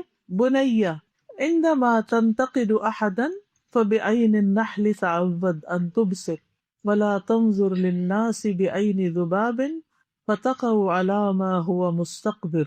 اے میرے بیٹے، جب تم کسی پر تنقید کرو تو اپنی عادت بنا لو کہ شہد کی مکھی کی نظر سے دیکھا کرو اور لوگوں کو عام مکھی کی نظر سے نہ دیکھو ورنہ تم گندگی پر ہی گرو گے. ہر ایک سے اچھی بات سیکھو، اس کی خامیوں پہ مت نظر رکھو، یعنی بری چیزوں سے مت پک کرو. اب دیکھیے کہ دو طرح کی مکھیاں ہیں، شکل میں بھی بہت کم فرق ہوتا ہے. شہد کی مکھی کہاں جا کے بیٹھتی ہے؟ پھول پر. اور کیا لے کر آتی ہے وہاں سے؟ رس سے کیا بناتی ہے؟ شہد سے کیا ہوتا ہے؟ چپا. اچھا، گندی مکھی کیا کرتی ہے؟ کہاں بیٹھتی ہے؟ گندگی پر. وہاں سے کیا لیتی ہے؟ گندگی. کہاں جا کے بیٹھتی ہے؟ جس چیز پر بھی. اور وہاں کیا چھوڑ کے آتی ہے؟ گندگی. اور اس گندگی سے کیا پھیلتی ہیں؟ بیماریاں. ایک شفا لاتی ہے اور ایک بیماری لاتی ہے دونوں ہی مکھی. کچھ لوگوں کے طریقے سے معاشرے میں خوشی پھیلتی ہے، وہ خیر پھیلاتے ہیں، خیر کی کنجیاں ہوتے ہیں. اور کچھ لوگ شر کی کنجیاں ہوتے ہیں، ان سے فساد پھیلتے ہیں، لڑائی جھگڑے پیدا ہوتے ہیں، ایک دوسرے سے دل پھٹتے ہیں.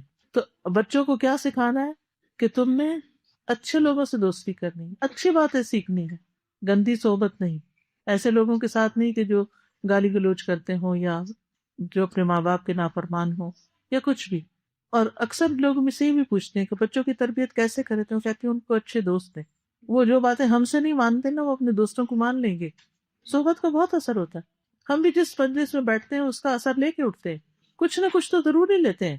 پھر کہتی ہے نم باخرن یا بنیا فالبرکۃ فی الرزق صباحا واخاف ان یفوتک رزق الرحمن لانک تسحر. اے میرے بیٹے رات کو جلدی سویا کرو کیونکہ صبح کے وقت رزق میں برکت ہوتی، اور میں ڈرتی ہوں کہ تم سے رحمان کا رزق فوت ہو جائے گا کیونکہ تم راتوں کو جاگتے ہو. کیونکہ دن کام کے لیے بنایا نا اللہ نے. تو اگر بچے دن کو سوئیں گے اور کام نہیں کریں گے تو کیا بنے گا؟ آج کل کتنا مشکل ہو گیا، نہیں الٹا ہو گیا، سب ماں باپ پریشان. لیکن ہمیں کہتے تو رہنا چاہیے نا. اور یہ بات اتنے خوبصورت انداز میں ہمیں نہیں کہنی آتی جس طرح یہ کہی گئی ہے کہ رحمان کا رزق نہ فوت ہو جائے تم سے. تو اس لیے بہت ضروری ہے کہ ہم اپنے اندر اچھی عادتیں پیدا کریں اور اس خیر کی بات کو عام کریں. دیکھیے قرآن مجید میں آتا ہے کہ سَيَذَّكَّرُ مَن يَخْشَىٰ وَيَتَجَنَّبُهَا الْأَشْقَىٰ. جو حق کی بات، خیر کی بات ہوتی ہے جو اللہ سے ڈرتا ہے نا وہ لے لیتا ہے، اس کو پتہ نہیں ہوتا، وہ کہتا ہے اچھا ایسا بھی ہوتا ہے، وہ خیر کی بات شوق سے لے لیتا ہے، اور جو بدبخت ہوتا ہے وہ اس سے منہ موڑ کے چلا جاتا ہے، وہ نہیں لیتا۔ تو اب ان کی وجہ سے جو اچھے لوگ ہیں ان کو خیر کی بات نہ بتائی جائے، ان کو تو بتائی جائے نا، وہ تو لیتے رہے۔ تو کبھی یہ نہ سوچیں کہ نہیں بچے نہیں مانتے، کوئی فائدہ نہیں نصیحت کرنے کا، یہ منفی انداز پہلے ہم اپنے سے دور کریں۔ اچھا ایک بات یاد رکھیے، آج بتائیں گے نا تو ہو سکتا ہے آج سنی انسنی کر دیں، ہم اپنا بچپن بھی تو یاد رکھیں نا کچھ چیزیں۔ آپ کو پتا میرے والد نے مجھے عربی گرامر پڑھائی، مجھے اتنی مشکل لگتی تھی تو میں کہتی تھی ٹھیک ہے یہ ساری پڑھا دیں اور میں دوں گی، میں آزاد ہوں گی، میں سب سے پہلے گرامر بھلا دوں۔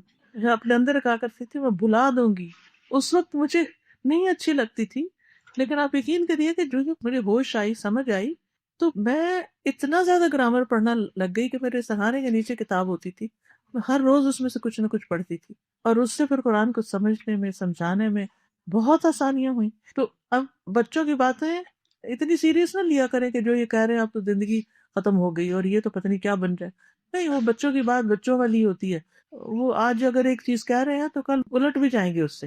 تو آپ اچھی امید رکھ کے ان کو اچھی نصیحتیں کرتے رہیں، چاہے ان کو میٹھی لگیں یا کڑوی لگیں، کوئی گولی میٹھی ہوتی ہے کوئی کڑوی بھی ہوتی ہے، تو اس لیے آپ ان کے ساتھ معاملہ کرتے رہیں اور ان چیزوں کو پہلے اپنے اندر لانے کی کوشش کریں تاکہ ہمارے نمونے سے بھی بچے سیکھیں انشاءاللہ تعالی۔ دیکھیے کچھ کارڈز اور کتابیں جو ہے نا باہر اور بھی ہیں آپ کے لیے، اگر آپ چاہتے ہیں کہ بچے نیک ہو تو یہ صالح اولاد کے لیے دعائیں، تقویٰ کی دعا جیسے ہمارے اندر پیدا ہو، پھر فرائیڈے بلیسڈ ڈے اس کے بارے میں کہ جمعے کے دن میں کیا کیا کرنا چاہیے، اور اس کے اپنے بچوں کو بھی امپورٹنس بتائیں۔ یہاں سے چونکہ جمعے کا دن عام دنوں کی طرح ہوتا ہے تو کوئی مخصوص عبادت وغیرہ نہیں ہوتی، تو کون سی مسنون باتیں ہیں وہ ضرور دوسروں پر پہنچائیں۔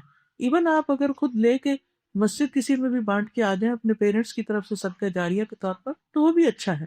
سیکرڈ منتھ آف محرم میں کیا کیا کرنا چاہیے، پھر اسی طرح فوت شدہ کے لیے دعائیں، یہ جو دعائیں اس میں تھی نا یہ چھوٹے کارڈ کی شکل میں بھی ہیں، اگر کسی کو کوئی فوت ہو جائے آپ تعزیت کرنے جائیں تو ان کو دے کر آئیں، حوصلہ بڑھانے کے لیے وہ پڑھتے رہیں۔ پھر اللہ سبحانہ تعالیٰ کی حمد و ثنا کا کارڈ ہے، اس میں تسبیح تکبیر وغیرہ ہے، اور اسی طرح یہ کارڈ ہے اس میں صرف حمد کی دعا ہے، اور یہ دعا جو ہے اس کے بارے میں حدیث بھی لکھی ہوئی ہے، صحیح جامع کی حدیث ہے، امامہ الباہلی سے روایت ہے کہ نبی صلی اللہ علیہ وسلم نے فرمایا کہ کیا میں تمہیں ایسا ذکر نہ بتاؤں کہ جو دن رات مسلسل ذکر کرنے سے بہتر، اور وہ یہ دعا سکھائی، کہیں بھی آپ لگا لیں اور اس کو پڑھتے رہیں۔ سوال لکھا ہے کسی نے، اگر کسی کے گھر سے نیاز آئے تو اس کا کیا کرنا چاہیے، کیا پھینک دیں یا کھا لیں؟ اب اس میں آپ دیکھیے کہ نیاز کیا ہوتی ہے، عامر بتائے گا کوئی مجھے کیا ہوتی ہے نیاز؟ عام طور پر ایک صدقہ ہوتا ہے جو اللہ کے نام پہ دیا جاتا ہے، ٹھیک ہے نا، اور ایک صدقہ ہوتا ہے جو کسی انسان کے نام پہ، جیسے کسی بزرگان دین کے نام پر دیتے ہیں ان کو خوش کرنے کے لیے۔ جیسے نبی صلی اللہ علیہ وسلم کے زمانے میں کچھ لوگ بتوں کے نام پہ چڑھاوے چڑھاتے تھے، کعبہ میں 360 بت رکھے ہوئے تھے اور وہاں پر جا کر ان کو خوش کرنے کے لیے قربانی کے جانور قربانی کر کے اس کا خون جا کے وہاں جو جگہ ہوتی تھی اس پہ ملتے تھے۔ آج بھی آپ دیکھیے کہ کچھ لوگ مزاروں پہ جا کے وہاں پر دیگ وغیرہ چڑھاتے ہیں اور وہاں بکرے وغیرہ دے کر آتے ہیں۔ کئی جگہ پر ایک گاؤں میں گئی تھی تو وہاں پہ لوگ مرغے دے رہے تھے، اور وہ ہوتا ہی کہ جو مجاور بنے ہوتے ہیں وہ ان چیزوں کو لے جاتے ہیں۔ تو اللہ کے علاوہ کسی کو بھی خوش کرنے کے لیے کوئی کام کیا جائے، چاہے بکرا دیا جائے یا دکھاوا کیا جائے، یہ شرکیہ کام ہو جاتے ہیں، اور ایسا کھانا جو ہے وہ نہیں کھانا چاہیے۔ جیسے قرآن مجید میں آتا ہے نا، ان صلاتی و نسکی و محیای و مماتی للہ رب العالمین، بے شک میری نماز، میری قربانی، میرا جینا، میرا مرنا سب اللہ کے لیے۔ تو نماز جہاں اللہ کے لیے پڑھنی چاہیے، سجدہ اللہ کو کرنا چاہیے، وہاں قربانی بھی اللہ کے لیے کرنی چاہیے، کھانا بھی صدقے میں اللہ کے لیے دینا چاہیے۔ جب کوئی کسی اور کا نام اوپر پڑھ دیتا ہے تو پھر وہ کھانا جائز نہیں، تو وہ آپ خود نہیں کھا سکتے۔ ہاں اگر کوئی نان مسلم ہے تو آپ اس کو دے دیجیے، ورنہ یہ کہ پھینک دے۔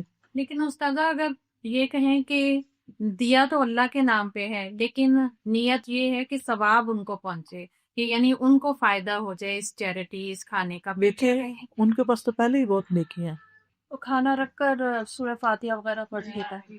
اس میں آپ کو دیکھنا ہوگا کہ کیا نبی صلی اللہ علیہ وسلم ایسا کرتے تھے، سنت سے ثابت نہیں ہے، ٹھیک ہے نا۔ نیت جو ہوتی ہے نا وہ دل میں ہی ہوتی، اور اس میں یہ کہ آپ کو رکھ کے باقاعدہ ایک وہ کرنے کی ضرورت نہیں، آپ اپنے والدین کی طرف سے صدقہ جاریہ کر رہے ہیں، کھانا کھلا رہے ہیں، کتابیں بانٹ رہے ہیں، کچھ کر رہے ہیں، کرتے رہیں. یہ ایسے ہی جیسے زندہ کو ہم گفٹ دیتے ہیں نا، تو مرنے کے بعد ہم ایک طرح سے ان کو اس صدقہ خیرات کا ایک طرح سے ثواب بطور گفٹ دے رہے ہوتے ہیں. اس میں کوئی حرج نہیں. لیکن یہ خاص مخصوص طریقے سے کسی مولوی صاحب کو بلا کے اور پھر بٹھا کے اور اس کے اوپر پڑھوانا، یہ سب خود ساختہ رسمیں ہیں، ان سے لیکن بچنا جب چاہیے. یہ کھانا آیا ہو اور کہ دینے والا بھی یہ اقرار کرے کہ یہ اللہ کے نام پہ ہے لیکن دن مخصوص ہے. اس میں آپ دیکھیے کہ دین کے جتنے بھی احکام ہیں جو ثواب اور گناہ سے تعلق رکھتے ہیں، ان کو کرنے کا اختیار کس کے پاس ہے؟ میرے پاس ہے یا آپ کے پاس ہے؟ کسی نے 11ویں کا دن مقرر کر دیا اور اگر میں اعلان کروں کہ آج سے ہم 15ویں کو یہ کریں گے تو کیا مجھے اس کی اجازت ہے؟ نہیں، کیوں؟ یہ کہ اللہ اور اس کے رسول کا یہ حکم ہی نہیں ہے، اور ہم نے ہر وہ کام کرنا ہے جو Exactly. سنت سے ثابت. جی، عبادت میں، نیکی کے کام میں صرف وہ چیزیں کرتے ہیں جو قرآن اور حدیث سے ثابت ہیں. جو لوگوں نے خود سے خود بنا لی ہے وہ دین کا حصہ نہیں ہے، بلکہ دین میں مداخلت ہے، انٹرفیرنس ہے جو پسندیدہ ہے. جو کھانا ہوتا ہے وہ نہیں کھانا. نہیں، برتھ ڈے تو ایسی ایک کلچرل چیز ہے، اس کے پیچھے کوئی وہ تو نہیں ہوتا کہ کسی نے کسی بت کے نام پہ کوئی کھانا پکایا ہوتا ہے. یہ کچھ دیکھیے، دو ایشوز کٹھے کر رہے ہیں آپ. ایک یہ ہے برتھ ڈے منانا، وہ ہمارا تہوار نہیں ہے، لیکن اگر کسی نے کوئی ٹافیاں بانٹ دی اور بچے نے ٹافی کھا لی تو حرام نہیں کھایا. کیا ہم پیریڈز کی حالت میں مسجد میں قرآن کی کلاس اٹینڈ کر سکتے؟ جی کر سکتے ہیں. اس میں آپ محمد الہلالی کی کتاب ہے، اس میں انہوں نے دلائل دیے ہوئے ہیں، اور اس میں یہ ہے کہ آپ بالکل عین مسلح کے اوپر نہیں بیٹھے، ایک طرف بیٹھے، کوئی چیز گدی وغیرہ رکھ کے بیٹھے تاکہ مسجد میں کوئی نجاست وغیرہ کا احترام. کیونکہ آپ دیکھیے، کیا کسی کے گھر میں جتنے لوگ آپ بیٹھے ہوئے آ سکتے تھے؟ اچھا جی، یہ تو کمیونٹی سینٹر آپ نے لے لیا، لیکن ہماری مسجدیں دنوں کو خالی ہوتی ہیں. دن کو اگر وہاں خواتین کی کلاسز شروع ہو جائیں تو کتنی خیر پھیلے. لیکن اگر اس وجہ سے ہم روکتے رہیں گے تو پھر تو بہت مشکل ہوگی. تو انہوں نے جو کتابیں لکھی اس میں انہوں نے عورتوں کا مسجد جانے کے بارے میں جو کہا ہے وہ کافی سنس رکھتا ہے. ثلاث أسئلة عن الحجاب. الأخوات يعني كلهم اختلاط نیکس پارٹی نیکس مرد اور کو سب اکٹھا ہو کے شادی ہوتے ہیں، اس کا کیا حکم ہے؟ اور دوسرا حکم حجاب. الأخوات يلبسوا حجاب في المسجد لكن تشوفوا في الشوارع ما حد يلبس حجاب. فما رأيك في أخوات 3 أخوات قالوا لي إنه بناتي يتحجبن هم من باكستان، قال ما حد يبغاهم عشان لابسين الحجاب. ما رأيك؟ عشان الحجاب يقول أنا إيش يسوي؟ يعني بناتي يلبسوا الحجاب ما حد يبغى يتزوج. هذا في الباكستان 90% 90% عشان الحجاب. كحجاب في المسجد يلبسوا حجاب کامیاب اچھی طرح پہنتے ہیں، لیکن راستہ میں دیکھے کسے. اور پارٹی جو ہوتے ہیں مکس ہوتے ہیں، اس کا کیا حکم ہے؟ اور تیسری سوال یہ ہے کہ بھائی نے گھر خریدا سود سے، پھر دوسرے بھائی نے چور سلا رحمی کاٹ دیا. کیوں وہ بولے کہ سود میں کیوں گھر خریدا، اس لیے وہ آگے جانا تعلق ختم کر دیا. اچھا، ریبا سود یہ اللہ کا حرام، اللہ حساب کتاب کرنے والا اللہ نے، لیکن آپ اس کو صلہ رحمی اللہ نے فرمایا تقطعوا ارحامکم، انہیں تعلق ختم کر دیا. اس کا کیا رکھا؟ قطع رحمی تو نہیں کرنی چاہیے نا. یہ تو آپ نے خود ہی بتا دیا نا کہ وہ تو اس کا اور اس کے رب کا معاملہ ہے. آپ کے اوپر تو اپنے بہن بھائیوں کا حق ہے. وہ نان مسلم بھی ہوگا تو آپ کو اس کے ساتھ تعلق رکھنا ہوگا، کیونکہ کون کا رشتہ ہے. لکم دینکم ولی دین. لیکن یہ ہے کہ رشتوں کو نہیں کاٹنا چاہیے.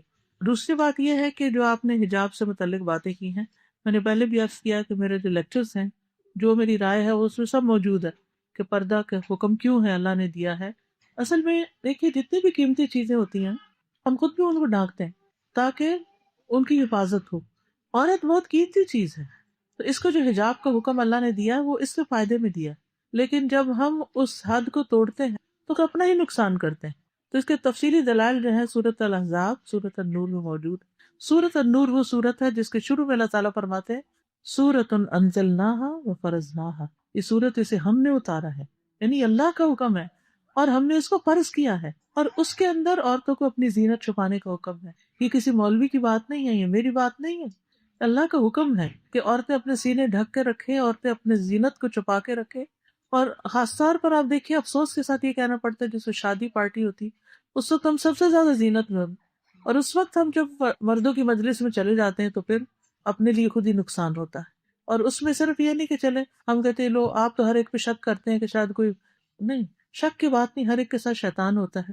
کسی کو کسی کی کوئی بھی ادا اچھی لگ سکتی، تو گھروں میں کتنے مسائل ہوتے ہیں، آپس میں ٹرسٹ ختم ہوتا ہے ہسبینڈ وائف کا، اس ٹرسٹ کے ختم ہونے کی وجہ سے پھر زندگیاں دوبر ہو جاتی، مشکلات آ جاتی. تو اپنے وقار کو قائم رکھنا، اپنے حجاب کو قائم رکھنا، اپنے آپ کو اس طریقے پہ رکھنا جو اللہ نے ہمارے لیے مقرر کیا، یہ ہمارے اپنے فائدے کی چیز ہے. غیبت سے کیسے بچا جائے؟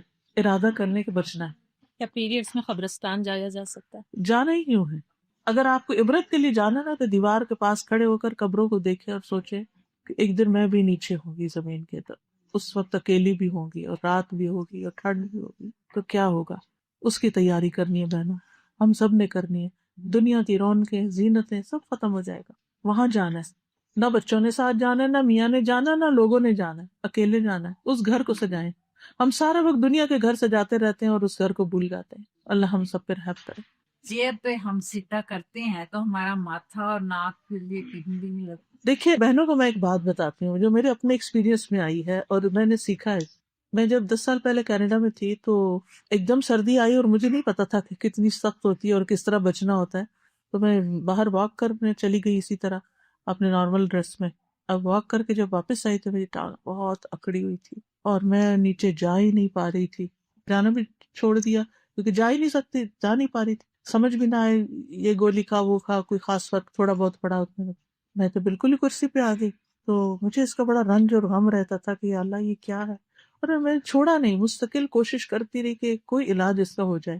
الحمدللہ علاج کے ساتھ یہ کہ 3 چیزوں نے مجھے بہت فائدہ دے دیا اللہ کے فضل سے. نمبر 1 یہ کہ کلونجی آئل جو تھا اس کا میں نے اس جگہ پر مساج شروع کیا، سرکولر موشن میں اس کو ہر روز رات کو پیور کلونجی آئل سے سونے سے پہلے. اس سے وہ جگہ اکڑن جو تھی اور درد جو تھی وہ کم ہونا شروع ہو گئی.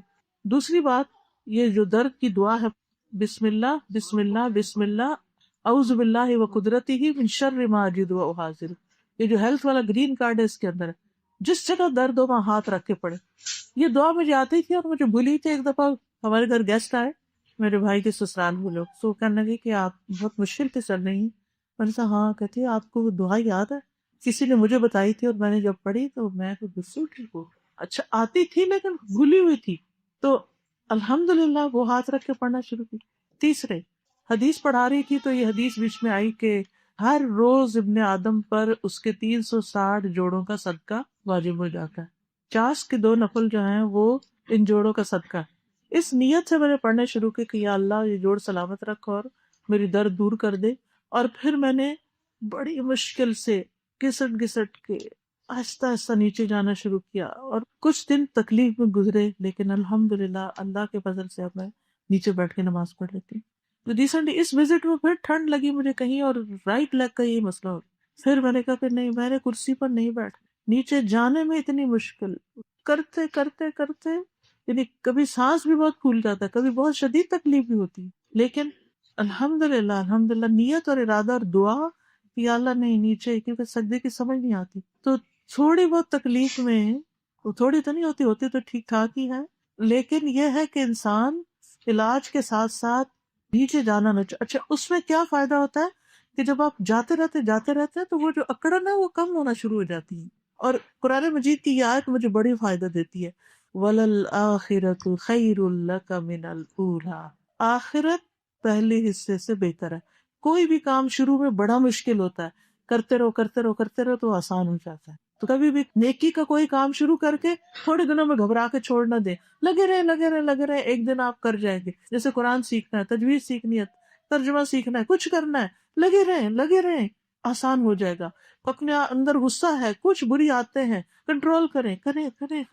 آپ دیکھیں رمضان میں شروع میں پہلا روزہ ذرا مشکل ہوتا ہے، دوسرا آسان، اور پھر اس کے بعد تو پتہ ہی نہیں چلتا روزہ رمضان گزر جاتا. ہر سال ایسے نہیں ہوتا. تو اسی طرح جو کام کرنا ہو ان مع العسر یسرا، تنگی کے ساتھ آسانی. ٹھیک ہے، میرا آخری پیغام یہی ہوگا کہ جو سیکھ رہے ہیں وہ استقامت سے سیکھیں، جو نہیں سیکھ رہے الحمدللہ ٹیچرز بھی موجود ہیں اور بھی اس انتظامات ہیں، جس کو جو سوٹ کرتا ہے تو وہ سیکھے اور ریگولر طور پر سیکھے، کیونکہ علم زندگی ہے، علم کے بغیر انسان جاہل ہے اور جہالت موت ہوتی ہے. تو ہم زندہ مردے کیوں ہیں؟ ہمیں روشنی اور زندگی چاہیے ہمارے دلوں کو، علم حاصل کرتے رہیں. آپ سب کا میں شکریہ ادا کرتی ہوں کہ آپ آئے اور ملاقات کا موقع دیا اور ہم سب نے مل کے کچھ اچھی باتیں سیکھی. میری دعا ہے اللہ تعالیٰ ہمیں عمل کی توفیق عطا فرمائے. سبحان اللہ والحمد للہ ولا الہ الا اللہ واللہ اکبر ولا حول ولا قوة الا باللہ العلی العظیم. اللہم صلی علی محمد وعلی آل محمد کما صلیت علی ابراہیم وعلی آل ابراہیم انک حمید مجید. اللہم بارک علی محمد وعلی آل محمد کما بارکت علی ابراہیم وعلی آل ابراہیم انک حمید مجید.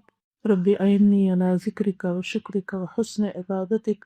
ربنا هب لنا من ازواجنا وذرياتنا قرة اعین وجعلنا للمتقین اماما.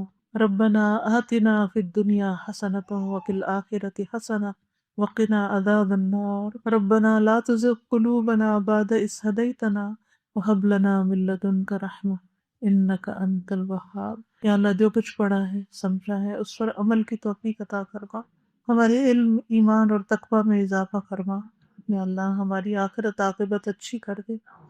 اللہ ہمیں نیکیوں کی توفیق دے اور برائیوں سے ہمیں دور کر دے. اللہ ہماری اولاد